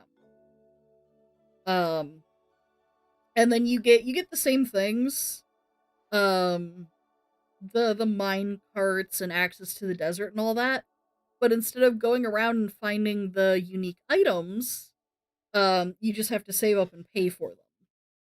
Which there's merit in both ways, but come on. This is a game about take down the corporation because they're stupid. So the only time I ever did a Joja run was for the achievement, honestly, because there was achievement related to doing a Joja run. So, to our valued Joja Mart customers, our team members have removed the landslide caused by our drilling operation near the mountain lake. I'd like to remind you that our drilling operation is entirely legal pursuant to something, something, something. Responsible stewardship of the local environment is our top priority. We apologize for any inconvenience this accident may have caused. As always, we value your continued support and patronage. Forrest, Joja Customer Satisfaction Representative. Yeah, he can, shove it where the sun don't shine, honestly. And there's my parsnips. So I'm going to sell, yeah, it's like, I moved out here to get away from Joja Mart. Like, come on! So I'm going to sell a single regular parsnip, because the 5-star ones are for the quality crops bundle. I'm actually going to save the rest of them. Yeti! Oh dear. Alright, well, second chest is required. I'm actually going to save the rest of them, because one of the first things that I'm going to get going in the other thing, or in the, shed, gosh, dingle darn it, one of the things I'm going to get started in the shed is the preserves jars. We're going to turn this into pickles, which we're going to sell for more. so it actually just paid to hold on to them. Forging ahead, craft a furnace, build a coop, reach farming level 1, and craft a scarecrow. Well, crafting a scarecrow I'll have to wait until tomorrow.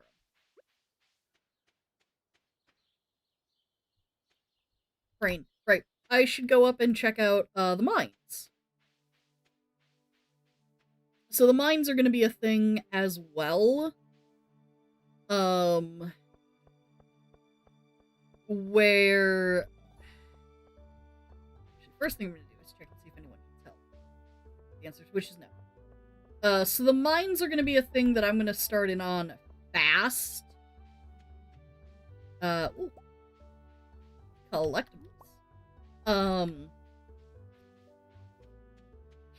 Because the sooner I reach the bottom, the sooner I have all the levels unlocked.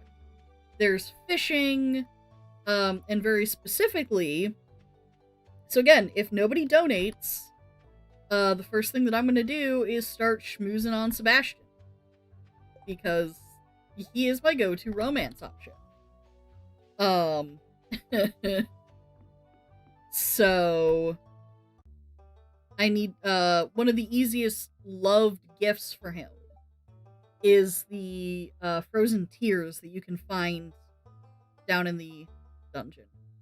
The community center might be unlockable, but I know that I have to come in from the bus stop after a set time in the morning on a sunny day. And I think I haven't, gone in, past the time yet. I think it's like past 8 a.m. or something. But for the mines, I can just walk in whenever. We're going,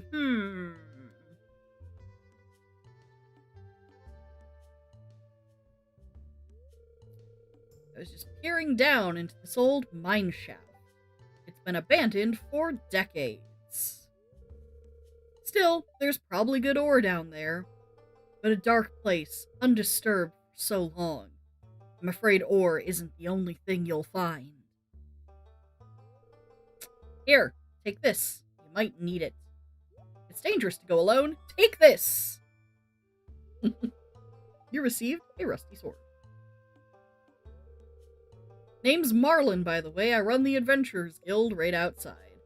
I'll keep my eye on you. Prove yourself. I might think about making you a member.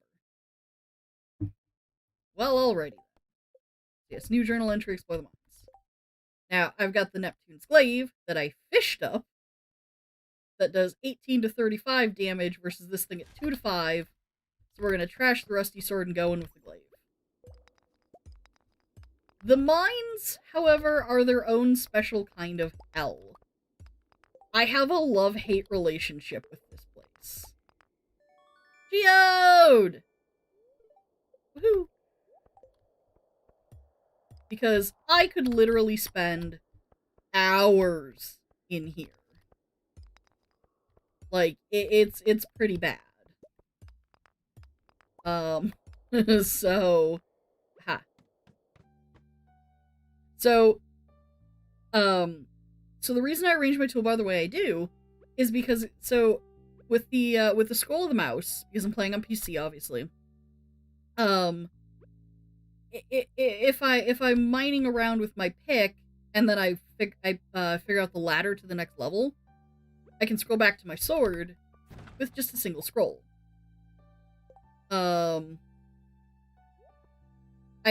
Because you never want to go down to a level of the mines without having your sword out, because you can get attacked, like, straight away. Must have fished that up while I was... Yeah, I fished it up while you were, I think, in the bathroom. It came with a diamond. So, that's kind of the joys of my fishing mod, too. The auto fisher. It doesn't increase the chance that I will get treasure chests, nor does it increase the chance of, like, what's inside of them. Outside of what, like, just my fishing level offers. But, like, yeah, because I'm catching more fish faster, on average I will just fish up more treasure chests. And, it was just the weird luck that I got the one that has the Neptune's Glaive and the, diamond inside of it. So, you know, we're off to a lucky start. Which I think is another factor. So there's the fortune teller channel, which I don't watch. Because, the whatever fortune is told, like, legitimately affects, your luck for the day. So, for example, if you're going down into the mines, you have a better chance to find, like, mushroom levels. If you're going fishing, you have the better chance to catch rare fish. You have the better chance to get, the treasure chests. My brain this evening, y'all. I apologize. But yeah, so it might have just been a lucky day, honestly. And then just, you know, with the fishing and everything else. So I think that was it, honestly. Woohoo! Merc you. Give me the bug meat. So yeah, I think it was just a lucky day, and then combined with my fish mod. Which, I mean, hey, I'll take it. What's that? We're gonna go down to the next level. And I'm not trying to speed run the mines just yet. I am actually going to take the time to kind of carefully search through. You can find things like the quartz. That's really nice. There's the earth crystals. Gimme. Gimme that earth crystal. I am definitely after the copper nodes right now because the forge requires 20 of them. So it actually does take quite a few of the copper pieces to make your first forge. Hey, journal updated! Deeper in the mines. So the cool thing about the regular mines is that every 5 levels, there is an elevator. And I can use this to get around to any level of the mines I have been to before at 5 level intervals. So when I get to level 10, I can swap between levels 5 and 10, you know, etc., etc. And I may only make it down to level 5 today. Nope. I'm gonna see how far I can push this. Because if I can get down to level 10 today, that would actually be really awesome. And the reason I'm starting to check these is because starting at certain levels, I think it's 6 and below, you can find enemies in here called Duggies. And you want to kill a certain number of them for the Monster Slayer goals. Like, one of the things I love about Stardew Valley is there's just so much to do.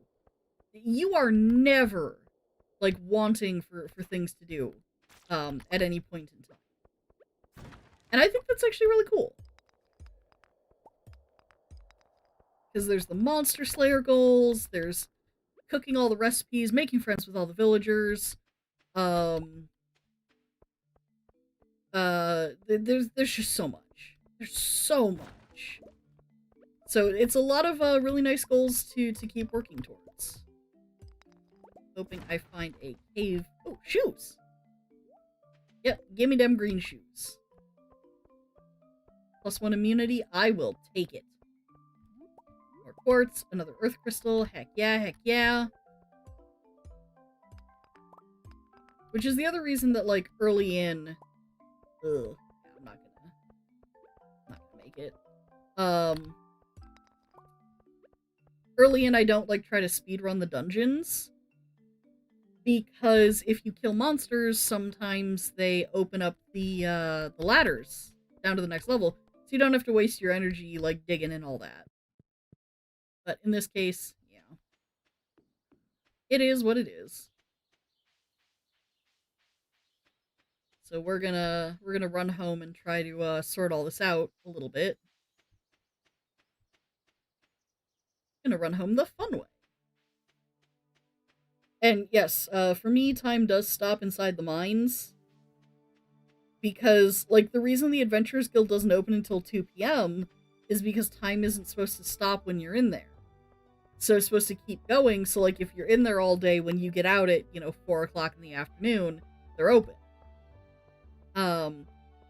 but I have way too much nostalgia for the old Harvest Moon days. When, like, yeah, if you were in the mines in Harvest Moon, time fully stopped. So that's kind of something I want to hold on to. Is that little bit of nostalgia factor. Okay, so let's see what. Nope, I've already got 2 of these. So that's gonna be great.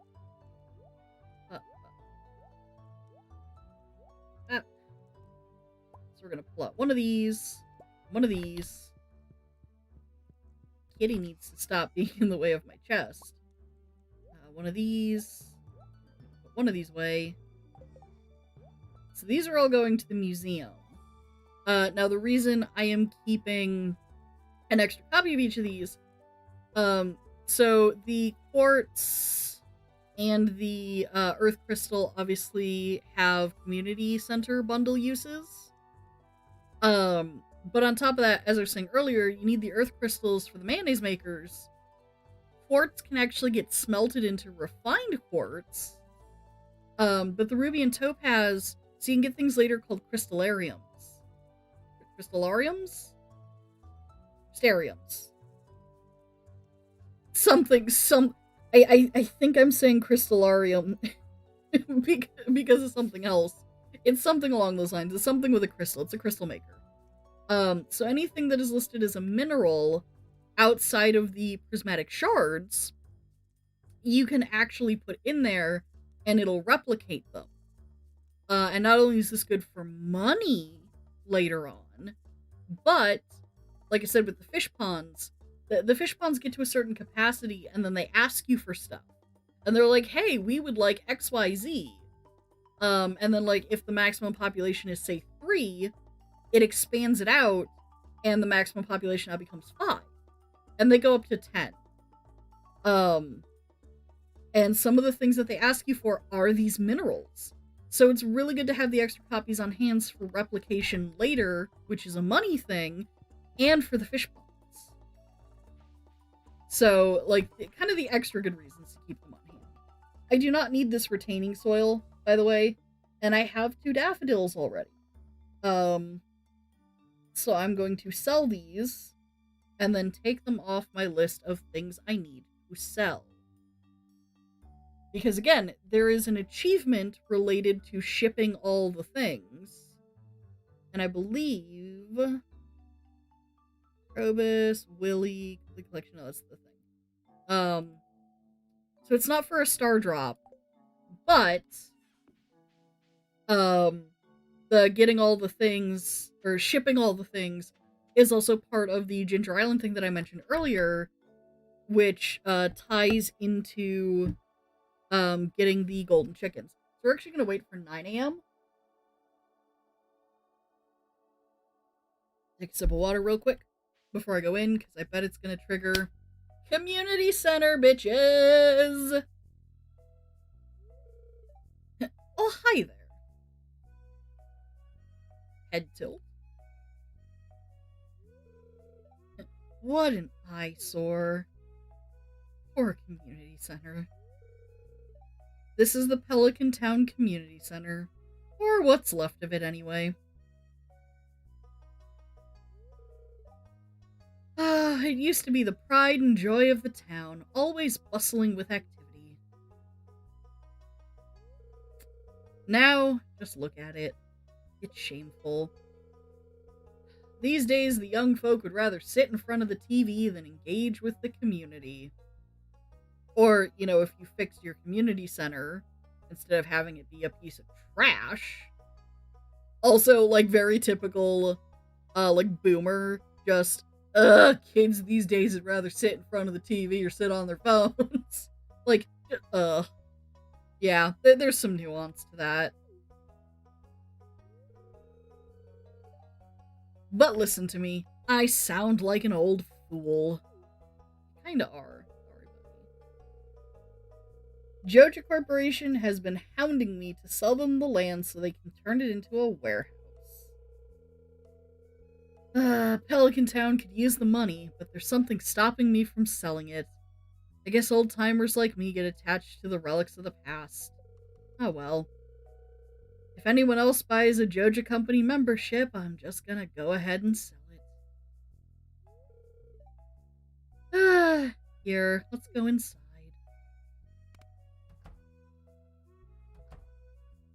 Poor place. It doesn't deserve this hate.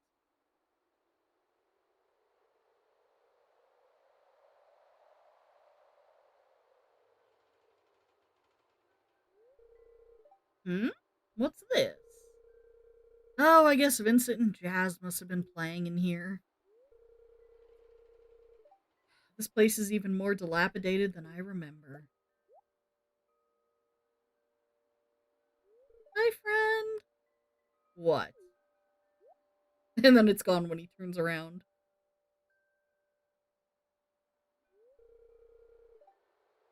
What's the matter? Are you ill? Oh, I saw something. It was right there.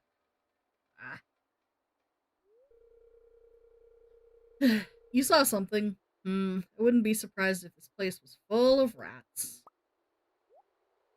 Except it's right there. Oh. I'm hallucinating.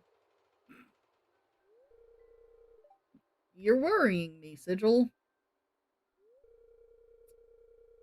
Look, I think I'm gonna head home. I need some lunch. Hey, I'll keep this place unlocked from now on. Maybe you can help catch that rat if you have some extra time. Yes, I'm gonna catch a rat in a dilapidated, run-down building that you're like 2 steps from selling to the Joja Corporation for storage. Yes, that's exactly what I'm gonna do. Strange. I'll have to come back and explore this building further.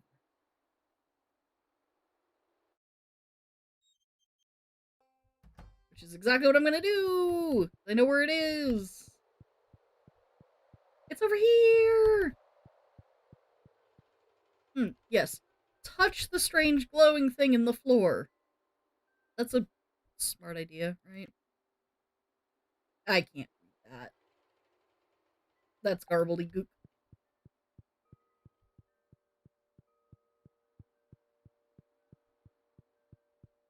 Which means, alright, I'm out.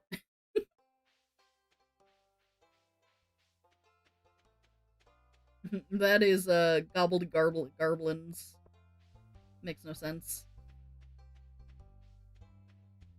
Now we're gonna go to the museum.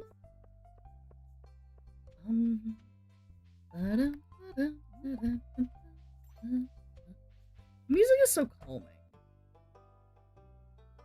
Here we go, the empty museum. Abysmal. Not a single piece in the entire collection.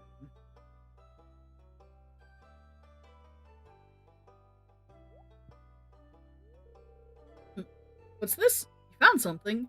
Let me see it. I have multiple somethings for you. Remarkable. It's very old. I'd love to study this in greater detail, but it is yours. Got a favor to ask you. Would you consider donating any new artifacts or minerals that you find? We could make a groundbreaking discovery together. Oh, and who knows? If you keep donating, I might come across some interesting items to send your way. Think about it, will you? If you decide to donate, just bring the objects to the front desk.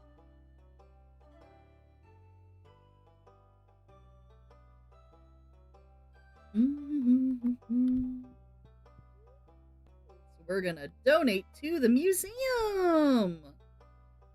Let me grab my notepad here real quick and go find the section on minerals. I can remove quartz and earth crystal, the ruby, and the topaz. And once again, that is just good things to take note of. Because yes, it will say, Gunther can tell you more about this if you donate it to the museum, if you haven't donated it before, but when you finally start getting down to those last few, those very last few, it's good to have like a physical list to know what they are. And I'll show you what I mean in a minute. I'm actually gonna move that. This.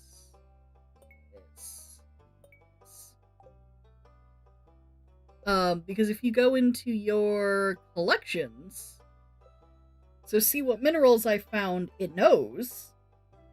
But the ones I don't, question mark, question mark, question mark, grayed out. So, like, if I have no idea what this is, and it's the last mineral I need, I don't even have a name to put to it.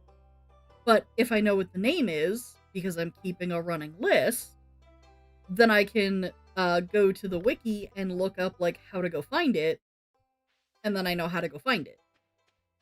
And it's just that simple. So, like I said, if you're a completionist like me, if you're after any of the anything, really, it just pays to kind of go to the wiki and pick up a list and keep, however you like it, a physical list, a notepad, an Excel sheet, whatever floats your boat for keeping stuff organized. What is happening? Archaeology. Oh, yes. So I donated to the museum. Yeah. Woo! Aha. These are what I'm looking for. Come here. Because dandelions. Mwahaha. Because I want to sell one. Which, again, gets taken off my list of stuff I need to sell to get the sell all the things achievement. Oh, and no. Yes. Gosh darn it. I think I've got Nexus 1 anyway, just in case. Yes, I do. Because Pierre's birthday... Nope, not Pierre's. Lewis's birthday is coming up. Somebody's birthday is coming. And I'm pretty sure that, like, something that's in the spring foraging something or something other is, something I can give them that's like a love gift. Oh, level 1 farming. +1 watering can, +1 hoe proficiency, new crafting recipe scarecrow, new crafting recipe basic fertilizer. Level 1 mining, pickaxe proficiency, and the crafting for cherry bombs. Heck yeah! Whoop, whoop, whoop. Let me go check out Lewis's page real quick. Oh.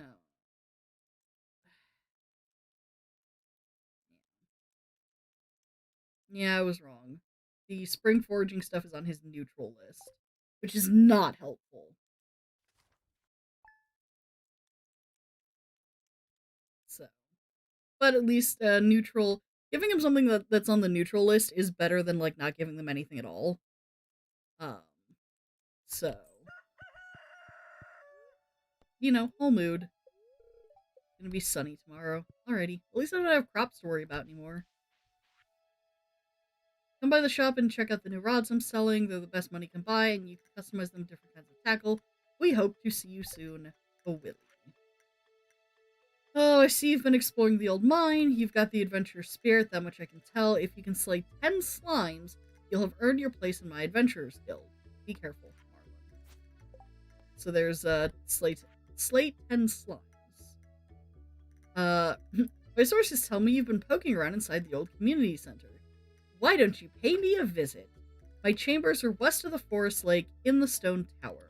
I may have information concerning your rat problem. M. Rasmodius, wizard. Ah, yes, the wizard. Yeah, you get more friendship points if what you give them is a higher quality item, too. See what I mean about this grass just taking over everything, though? Like, we were not here that long ago. And this grass is just everywhere now. And it's great. I love it. I love it so much. Because it costs me 0 energy to remove it. because swinging my scythe does not cost me any energy. So that's a whole mood.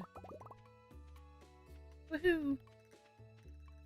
One of the interesting features too, so this building off to the right here, is going to be the greenhouse when I get that part of the community center bundles.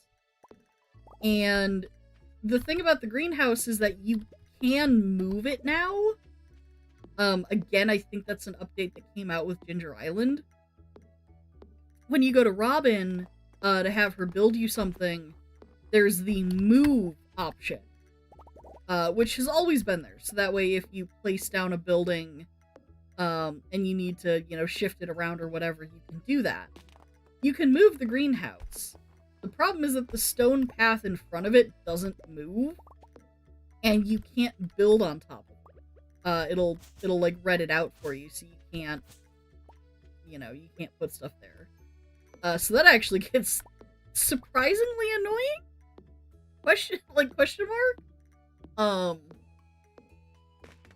So yeah, that's a whole thing. And it's like, there's really not a point to moving the greenhouse if the space in front of it remains something that you just can't build on.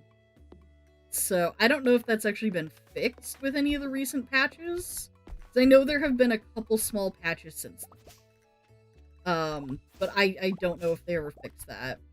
I just remember being, like, super excited. Yeah, moving the greenhouse is pointless. I remember being super excited, like, oh, I can move the greenhouse, that's great, this, blah, blah, blah, blah. And then it's like, well, no, actually. Like, kidding me? Like, come on now. So yeah, that is extremely annoying, to say the least. Try to get some of these rocks out of here.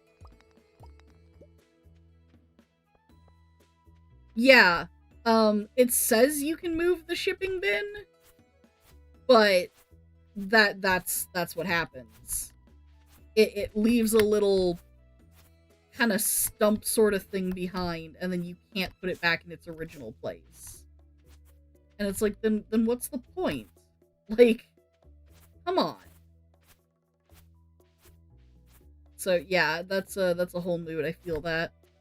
I'm also actually glad that this map fixed itself, because one of the most hilarious things about this expanded map is that the pond was not originally back here. It was over here, this space. But the thing is, when you marry, your spouse does things over here. So like, if you marry Leah, that's where her sculpture goes. If you marry Sebastian, he parks his motorcycle here. Things like that. And so there used to be a pond there in the old versions of this map. And so it would be really funny to come outside and find Sebastian, like, under his motorcycle, like, quote unquote, working on his motorcycle. But it's like in the middle of a pond of water. And it's like, what is happening? Seriously? So we're gonna go meet the wizard. Do you think you ended up restarting that day? It wouldn't surprise me. I think that's what I ended up doing with the greenhouse as well. Was I just like gave up and ended up restarting the whole thing because I couldn't move the greenhouse back to where it was originally supposed to be either. And then I put it down, and it left a new like the little rocky patch in front of her, like the paved area in front of it. It like left another area of that, and then I picked it up to try to move it again, and it left the same area that I couldn't build on. So I couldn't put it back where it was supposed to be. And then like wherever I moved it to and dropped it off, it also left a patch behind. And it was just like, why? Why would you do this? Good gods. It's just a, shake my head moment. Ooh, I see. Because these have good sell. So here's the wizard's tower. This man is crazy, by the way. Ah, come in.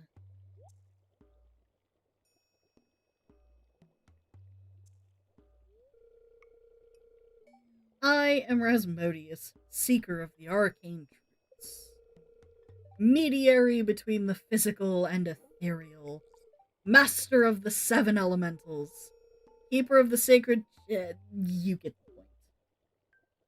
Yes, powerful wizard. And you, Sigil, the one whose arrival I have long foreseen. Here, I'd like to show you something.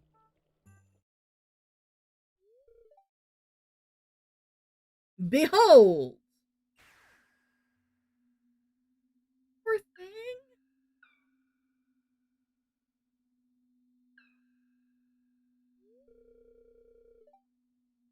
You've seen one before, haven't you?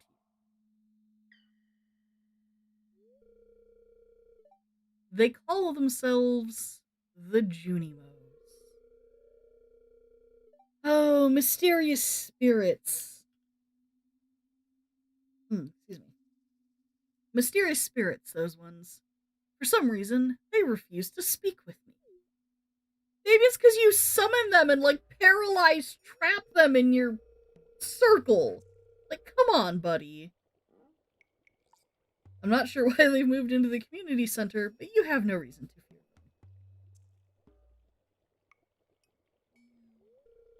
them. You found a golden scroll written in an unknown language. Most interesting. Stay here. I'm going to see for myself. I'll return shortly.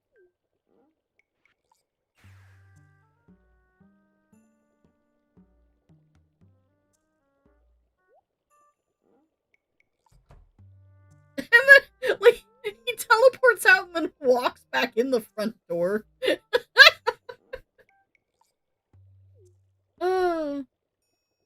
I found the note. The language is obscure, but I was able to decipher it. We, the Junimo, are happy to aid you. In return, we ask for gifts of the valley. If you are one with the forest, then you will see the true nature of this scroll.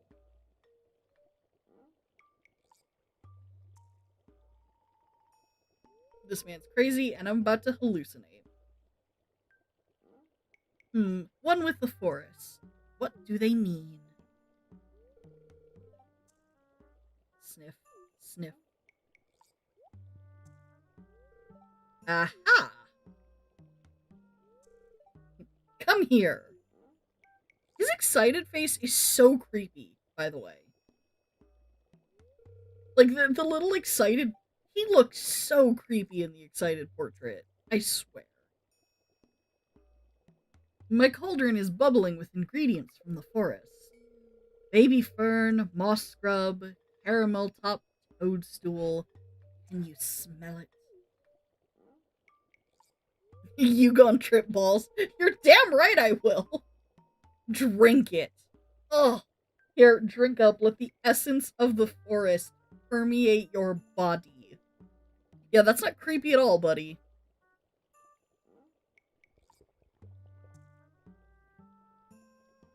And here we go. About to start tripping. After I look like I'm gonna puke.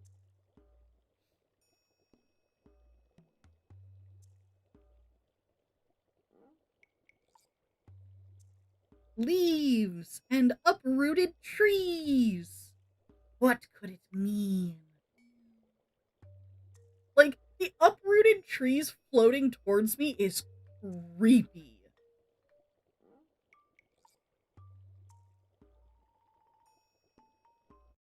No, thank you. Can we not? You've gained the power of forest magic.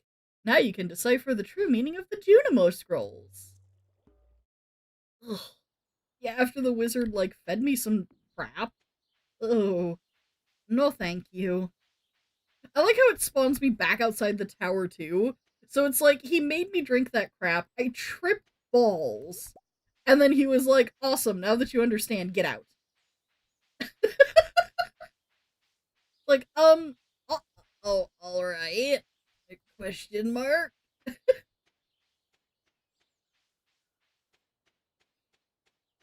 Oh. See, on the surface, Stardew Valley is absolutely the most cutesy, adorable kids game, right? Like, this looks so adorable. There are multiple times when people are, like, having hallucinations or tripping. There's, like, so much crap that's going on that, like, once you realize it's happening, you're like, oh, this is not... Oh, no.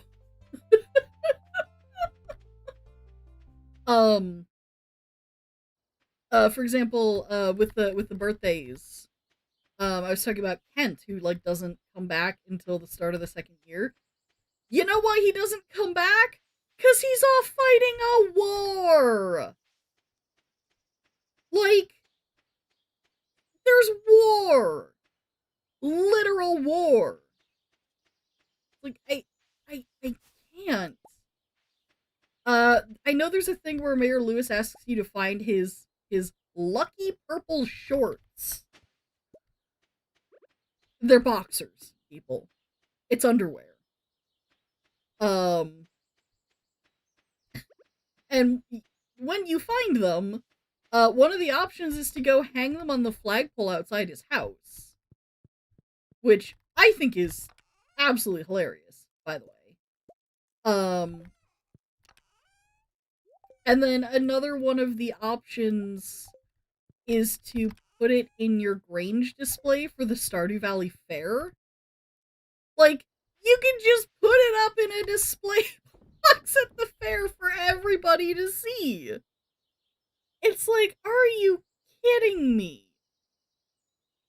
Let's see. Okay, I guess if you're sensitive to spoilers, potential spoilers here, because there's so much, right? So you find Lewis's shorts in Marnie's room, which implies that he's sleeping with her. There are actual several conversations. There's a cutscene you can witness between them that it basically is like, yeah, they're sleeping together, and the reason that he won't, like, be out about it is because he's worried how it'll look for his re-election campaign as mayor of Stardew Valley. So, like, he refuses to be public about his relationship with her because he's worried about appearances. You can, yeah. In the summer, there's the luau you can put in the soup, too. Which elicits an absolutely hilarious reaction and might actually be the thing that I do, because it's kind of funny. But yeah, so they're sleeping together. Kent was off at war. Lewis is embezzling funds from the town to build a gold statue of himself, which is a thing. The wizard has purple hair, and so does Abigail. It is a fan theory that she might be the wizard's daughter, which of course implies that Pierre's wife... Oh gosh, I feel bad that I can't think of her name. Where is she in my list? It implies that Caroline had an affair with the wizard. Now this is not 100%, because Sebastian also has purple hair. But it's also implied that Sebastian probably dyes his because he's just emo. So, like, but yeah, there's so much, and it's like, what is happening in this town? Which reminds me, I picked up a delivery, so I gotta find a flounder for Linus, which are out here in the ocean. So I gotta see if I can catch one. But yeah, there's so much insanity happening in this town. And it's really funny because I love that people are always like, oh, I'd love to live in a small town. Like, they romanticize, like, small towns and everything. No, absolutely not. A small town is the last place y'all want to live. And, like, anybody who grew up in a small town, like, most people who grew up in small towns will confirm, small towns are horrible. I lived in one for a couple of years, when I was living with my grandmother. A small town, way out in the middle of nowhere, next, like, biggest city was, like, an hour's drive. There was one stoplight in town, and like one grocery store. And like it's one of those places where like everybody knows everybody. Because I would say, you know, like, oh, I'm so and so's grandchild. And they'd be like, oh yeah, we know her. And, you know, like, everyone knew my grandma, so they all knew me by extension, and it's weird and surreal and, like, awkward. Why is it just giving me sardines and herring? I swear. Like, because it says, flounder, spring, summer, ocean, 6 a.m. to 8 p.m. any weather, and then the halibut are 6 a.m. to 11 a.m. or 7 p.m. to 2 a.m. So I can't quite catch those yet. But that was on my list of things I wanted to do today anyway. Like, but come on. Stop being weird. Give me the fish I want.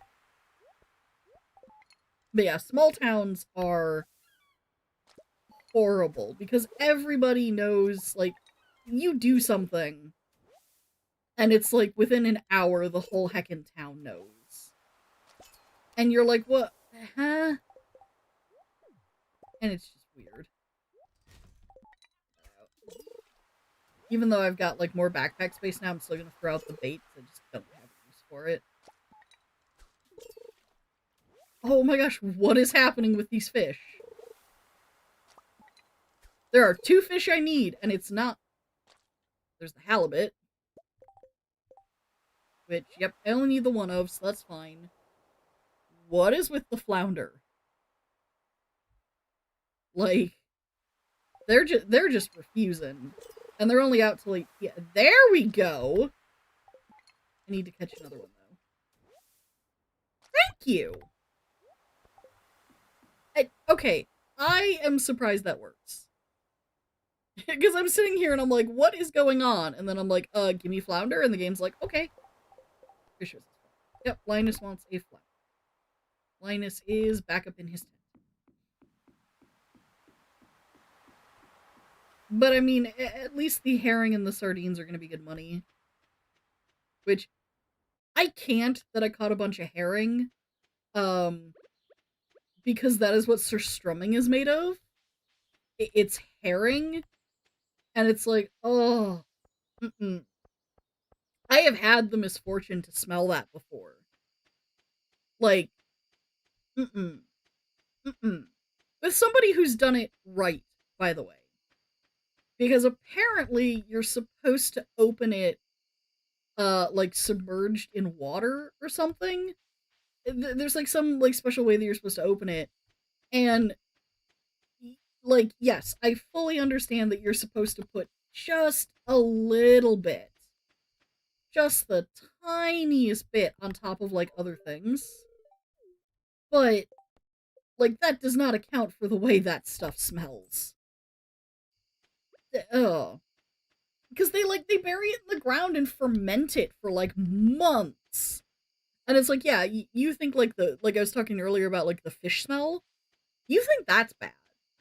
Like, imagine that times 1,000 if you've never smelt surstrumming in your life. And if you haven't, please, I consider you lucky. I never want to do that again.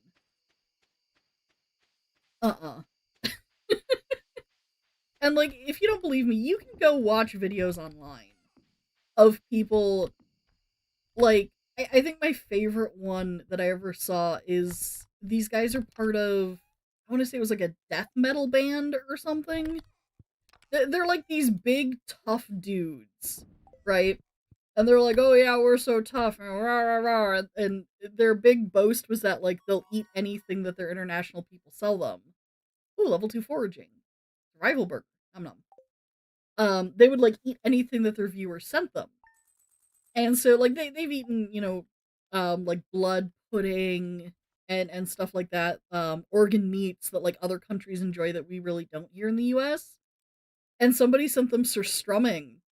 And, like, they opened it, and immediately all of them were, like, gagging and trying not to throw up. They couldn't even eat it. They were like, oh, hell no! It's like, oh my gosh. So, that's a whole thing. So back to Stardew Valley, though. Another thing is that on Sundays, Queen of Sauce runs. So Queen of Sauce, it is I, the Queen of Sauce. This week's dish is stir fry. It's a perfect way to get some healthy greens on your plate. Saute the greens in a little sesame oil and make sure to add plenty of fresh ginger and garlic. Now breathe deeply. Ooh, that's good.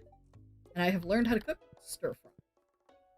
A lot of the recipes that you learn how to cook basically come from watching Queen of Sauce. The whole thing. It's actually kind of cool. So we're actually going to venture back into the mines today. Although I actually forgot, I gotta go grab... Seeing these reminded me, I gotta go grab the thing to give to Lewis.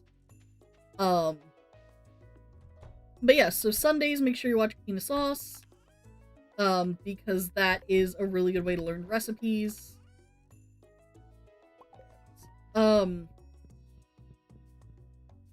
that's the thing, is that I do have a mod. It's called Buy Recipes. And you guys can't see it because it's in my SMAPI interface. The SMAPI is the modding thing that you use to have mods in Stardew Valley. So it's part of that interface, so you can't see it. But every week it offers me recipes. Let me actually see if I can find them. Yeah, this week's recipes are maki roll, coleslaw, plum pudding, artichoke dip, and spaghetti. And there's a code I can type into the SMAPI that's like, oh, buy recipe maki roll. It costs 1,125 gold. But if I do that, then it just... I learn the recipe automatically. I don't have to go through whatever else it would take to learn it. But I'm not going to do that for this run. The only reason I still have it enabled is because I actually have a secondary game that I am screenshotting week by week for another project. And I used it for that because, you know, whatever. But I'm going to try to do this run, at least as far as the recipes go, as clean as I possibly can. Which means I'm going to be watching Queen of Sauce every week. I'm going to be figuring out like where to buy these recipes, because some of them you have to buy from various places. What villagers I have to schmooze, because some of them will teach you the various recipes. Things like that. So I'm going to try to do the recipes, at least acquiring legit. As well as the ingredients for them. Which is another reason that I want to get started on things as fast as humanly possible. Because... So one of the cool things about the fish ponds... Morning! Oh, it's a birth gift. Yes, it is. And Lewis now has a heart. Yay! One of the cool things about the fish ponds... So, like, I know I'm gonna need a lot of eels, because there's a fried eel and there's something else that requires the eels. But they're obviously hard to get, because you can only find them after 4 p.m. in the spring on a rainy day. So if I get to, say, the fried eel in the middle of summer, well, oops, there's gone my shot to, you know, whatever. But if I have a fish pond full of eels, I can actually fish in that fish pond and fish out the eels that I need. So as they populate themselves, that is also a really good opportunity to just have the fish basically on demand. Which I think is really cool, honestly. So we're just going back into the mines. Like I said, today's a mine day. It's like, you know, like a bones day. It's a mine day. Nope, nope. Go away.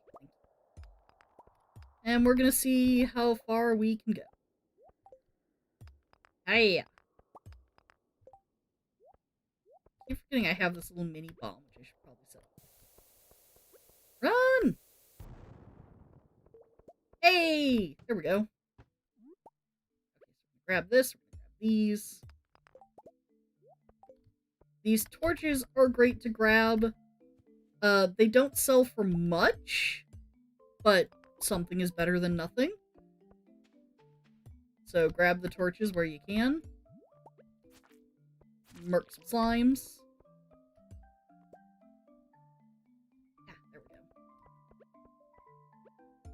Ding, ding, ding. Pick up all the things along the way. There's the slime. Go bye-bye again. Can you please just give me the... Thank you. Like, no, I don't want to give you the copper. Like, you please just give me the copper? The dark areas suck, though. Wish I had a glow ring.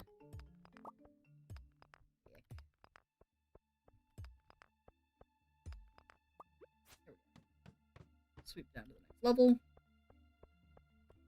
Hey, yeah, Merc a bug. Oh. Yeah, I see you, buddy. Crab! Give me crab. Because the crab is for the crab pot bundle. So interesting thing about the crab pot bundle, crab pots are their own thing with the fishing stuff. And you can acquire all but one of the slots just from gathering stuff that washes up on the beach. So the clams, the mussels, things like that that just naturally wash up on the beach, they'll fill out the crab pot bundle. But, like I said, it fills out, I think it's like 3 of the 4 slots, or 4 of the 5 slots, or however many it is. But if you slay rock crabs in the dungeon, and they drop a crab, that's the last piece. So you can actually complete the crab pot bundle without ever actually setting up any crab pots. Which is, one of those, like, weird little exploits.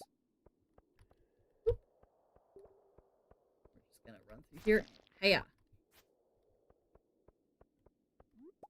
So, I always thought that was, particularly amusing. Like, oh, I can just... I don't need the actual crab pots all set up. Alrighty then. Because with crab pots, you either have to check them every single day, which becomes exceedingly tedious, or you have to have a chest set up, and it only works with me because I have the automate mod. So the automate mod is really cool, and I'll show you guys what I mean with what it does when I get out of here. So let's say I put a chest down next to the furnace, right? If that chest has these copper ores and a coal inside, it'll automatically deposit those into the chest, and then when the copper bar is done, it'll automatically harvest that copper bar back into the chest, and then restart the process as long as there's materials in the chest. Ooh, I'll take +2 defense over the immunity any day. Thank you. So it's a lot of, like, you don't have to check on stuff all the time. It'll just do it for you as long as there's enough stuff in the chest to, make the process go. Which is super nice and super helpful. It helps a heck of a lot with the layouts of everything. An amethyst that I can donate to the museum. Because, for example, laying out my shed previously, I would have to, like, half the space basically isn't usable, or like a third of the space isn't usable because you have to leave space for you to kind of walk in between the rows, like this. So let's say this is a row and this is a row. I have to leave this entire space empty to walk between the rows and harvest them. And that's just wasted space. But with the automate mod, I can fill those in, because as long as they're connected to each other, and as long as they connect back to a chest, it'll do the thing. And I think that's really awesome. Like, bless whoever made that mod. Because yeah, like I said, a lot of the mods that I have are cosmetic, but I definitely have some that are just intended to make everything easy. See if I can...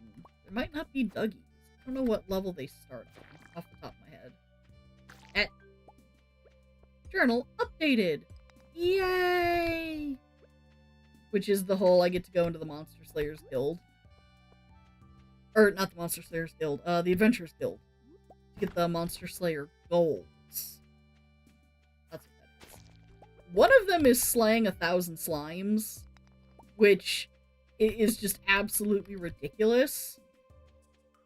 But the one that I think is even more ridiculous, that I actually kind of hate more, is the Dust Sprites one. Because it's slay 500 Dust Sprites. Like, slimes you can find on almost every level of the mines. And you can also find them in the Skull Cavern in the desert, which is like the sort of like later level mine. And the Monster Slayer goal is not picky. Oh, there's a ducky. Hey, buddy. No. Get back here. The Monster Slayer goal is not picky. So it doesn't care if you kill slimes here, it doesn't care if you kill slimes in the Skull Cave in the desert. It doesn't care, right? So slaying 1,000 of them seems a little ridiculous, but it's actually not as impractical as you think it is, because they're just everywhere. But the, yes, the Dust Sprites are a nod to the Suit Sprites, from Spirited Away. But there's like a whole thing where it's like, are you hecking kidding me that they want you to kill 500 of them, and they're only found on, like, I think, like, 10 or 20 levels of the mines. There's very few levels you can find them on, basically. And yes, a lot of them spawn, like, sometimes 10 or 20 will spawn in a single level, but still, you want to slay 500 of them, that's a lot. And I'm not going to go any further. I'm just going to see if I can murk some monsters here. For the goals. Because I'm running low on energy. So I'm just going to A, see what I can find. And B, kill some monsters. Because sometimes the Duggies will drop the Earth Crystals as well. Which is super nice. But yeah, so see how I've got like 5, 10, 15. So I can go back up to level 10. Or I can just get out. So I find that to be kind of cool. So, with these streams, I'm really only aiming to do a week. So, Monday to Sunday, basically. Because Mondays are considered like the start of the week. So I'm gonna run home, I'm gonna sort out my inventory, I'm gonna sell some stuff. I am actually gonna get the forge set up. Probably get the scarecrow set up too. Just kind of do some last minute things while I wait until 2 p.m. for the Adventurers Guild to open, so we can go see what that's all about.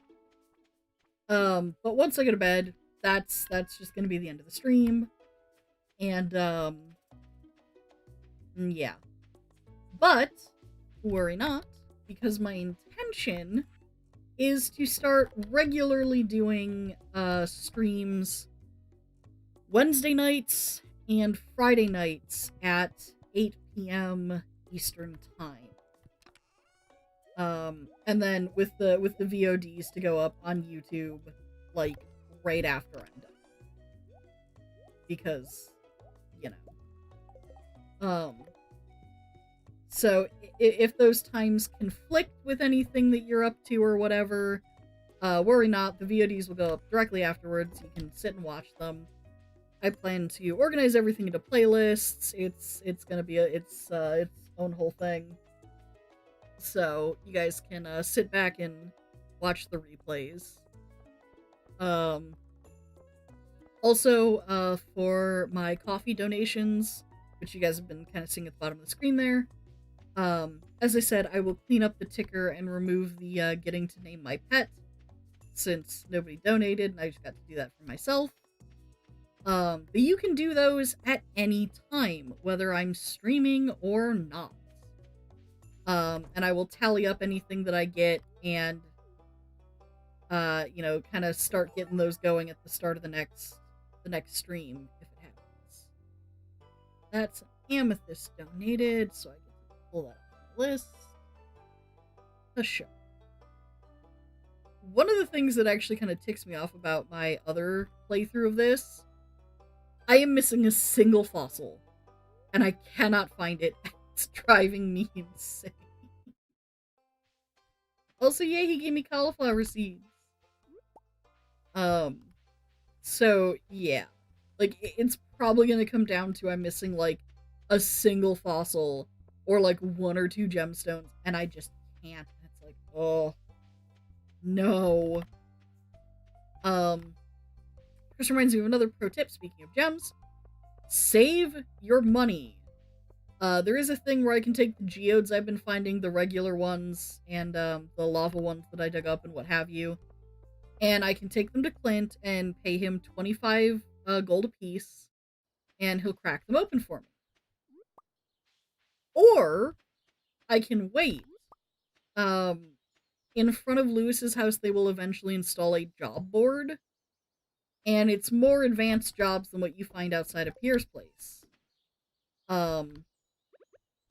And the reward for doing one of the jobs, I do not remember which job off the top of my head, is that you get a geode crusher.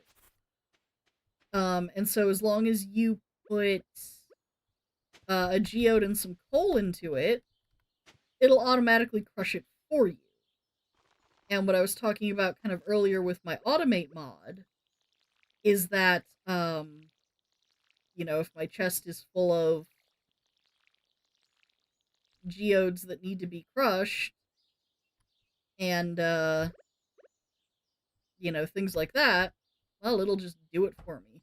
I have also exhausted myself again, which just seems to be the way I like to do things. Let me see. Except today I can make a field snack. Get some of my energy back. And not be, in danger of death. I'm still tired, and if I stand still, like, my eyes will kind of droop, I think. No? It did it a minute ago. Whatever. I still have this exhausted on, but I have a little more energy, and I'm moving at full speed again. We're gonna grab this. Nope. It's not the coal I needed, it's stone. We're gonna craft a furnace. Yep, use a furnace to smelt a copper bar. I'm gonna grab my wood. I'm gonna make a chest. These back in here. I'm also gonna grab this. I think that's everything. So I put the I put the smelter here. I put the chest here. In goes the coal, in goes the copper, and it is working. Because the automate mod is taking the requisite ore and coal from the chest and putting it into the furnace. And when the furnace is done, it'll deposit the bar back into this chest, take more of the requisite items, and then rinse repeat as long as the requisite items are in here. So it makes it super easy to do stuff. It's really great. I need wood, a single coal, and some fiber to make a scarecrow. So let's get that scarecrow built as well. And then I'm just gonna trash it because I actually don't need it. So the point of the scarecrows originally is that in the vanilla game there's crows that will come down and pick at your crops. So if you don't have scarecrows up, you can actually wake up in the morning and find some of your crops missing or like wilted. But I have a no crows mod because I hate the idea of you have to put down these scarecrows. Because their radiuses are only like so big. And even then, so what I found out in my very early days of playing this game, when my friend first bought it for me, is that even then the scarecrows are not a guarantee. They just decrease the likelihood by a significant amount that the crows will pick at your crops. So it's not a full like guarantee. Now that may have changed in the years since, because my friend bought this for me like very shortly after it came out. I think within a couple months of it coming out. So that may have changed in the intervening years, but it's still like, come on now. So as soon as I found modding, I just got a no scarecrows mod because heck it. So anyway, I've entered the Adventurers Guild. So there's an old guy in the chair and the guy with the eye patch down here, and it's really funny because you can tell they sleep back here. This kind of bit here is they use this in the community center to show that it's like dilapidated. There's like one dresser for the two of them, several piles of books. Like, what is up, you two? Also, hey, Marlin. So yeah, you can buy stuff from Marlin. This is Gil. Come back, you got something to show me, kid. And this, monster eradication goals. Help us keep the valley safe. So the things with the question marks are things that I haven't run into and slain at least one of yet. But like, yeah, 23 of 1,000 slimes, cave insects, duggies, the rock crabs, and then seagull to claim your rewards. So if you're ever in the mines and you slay enough monsters to meet a goal, it'll actually have a little pop-up that says, like, you know, Monster Slayer goal complete. And then you can go and talk to the old guy in the rocking chair, and he will give you things. Now, personally speaking, I do not find too many of the items that he gives you to be worth it. Ooh. Oh, heck yeah. Found a rusty cog. I don't consider the items that he gives you to be worth it, except for the slime one. If you slay 1,000 slimes, he gives you the slime ring. And that makes you immune to slimes. So basically, the game mechanically acts like your hitbox doesn't exist as far as the slimes are concerned. So they still see you, they still come at you, but they literally like just go through your character model, and it's really fun. So that's a whole thing. Let's get some sleep. Level 2 mining. New crafting recipe, staircase. Level 1 combat, plus 5 HP, new crafting recipe, sturdy ring and bug stake. I do like that they added the bug stake. That one's kind of recent. Because you can make that out of the bug meat that you find. And it's basically an emergency, like, in the mines, situation. So, that's a whole thing right there. But anyway, like I said, as we roll into the 8th of spring, this Monday here, this is where I'm gonna end off. Let me actually get out of bed first. So you're not just like staring at me in bed the whole time. But yeah, so I'll be back with more of this on Friday. And there is an end to Stardew Valley, quote unquote. So the end for me is going to be when I have all my coops, all my barns, all of my fish ponds all sorted out. Basically when I consider my farm to be complete. And of course that now means getting the golden chickens, which means I have to make friends with all the villagers, I have to cook all the recipes, I have to do a whole bunch of stuff that like wasn't, it was like achievements for like Steam, but it wasn't really like part of the game before, like there was no incentive for it, and now there kind of is. So that's gonna be a whole thing. So that's kind of gonna be my end goal, and if this is any consolation, it's probably gonna take me about 4 or 5 in-year games to, or 4 or 5 in-game years in your games. Gosh, if that's not an indication where my brain is tonight, then I don't know what is. It's gonna take me a couple of in-game years to get this done. So that's gonna be a whole thing. So if you enjoyed the stream, or enjoyed the video, if you're watching it later, you know, please make sure to, subscribe to the channel, like this video, leave a comment, Feel free to tell me if I said some wrong facts, because I don't know things off the top of my head, because sometimes I think I know things and then I don't. So feel free to do all that. And also feel free to take a look down in the links, or take a look down in the description below. I will have a full link to my Coffee page. The incentives are up there too, and they're gonna scroll at the bottom of this video. Like I said, I'll fix them up for the next one. And I will have a full list of my mods down in the description as well. So if you're curious about what my mods are, check out down below. You can find all of them on Nexus Mods. I'm just gonna give the names, and you can head over to Nexus Mods and look them up yourself. Super easy. The only one that you might have a hard time finding, I believe, is the Auto Grabber mod, because I think that's been abandoned by the original mod author, and Pathless Child has taken up doing it, or like one of the other people that takes up abandoned mods that are like super popular. But I think the Nexus page for it still exists, and you can like find it through there.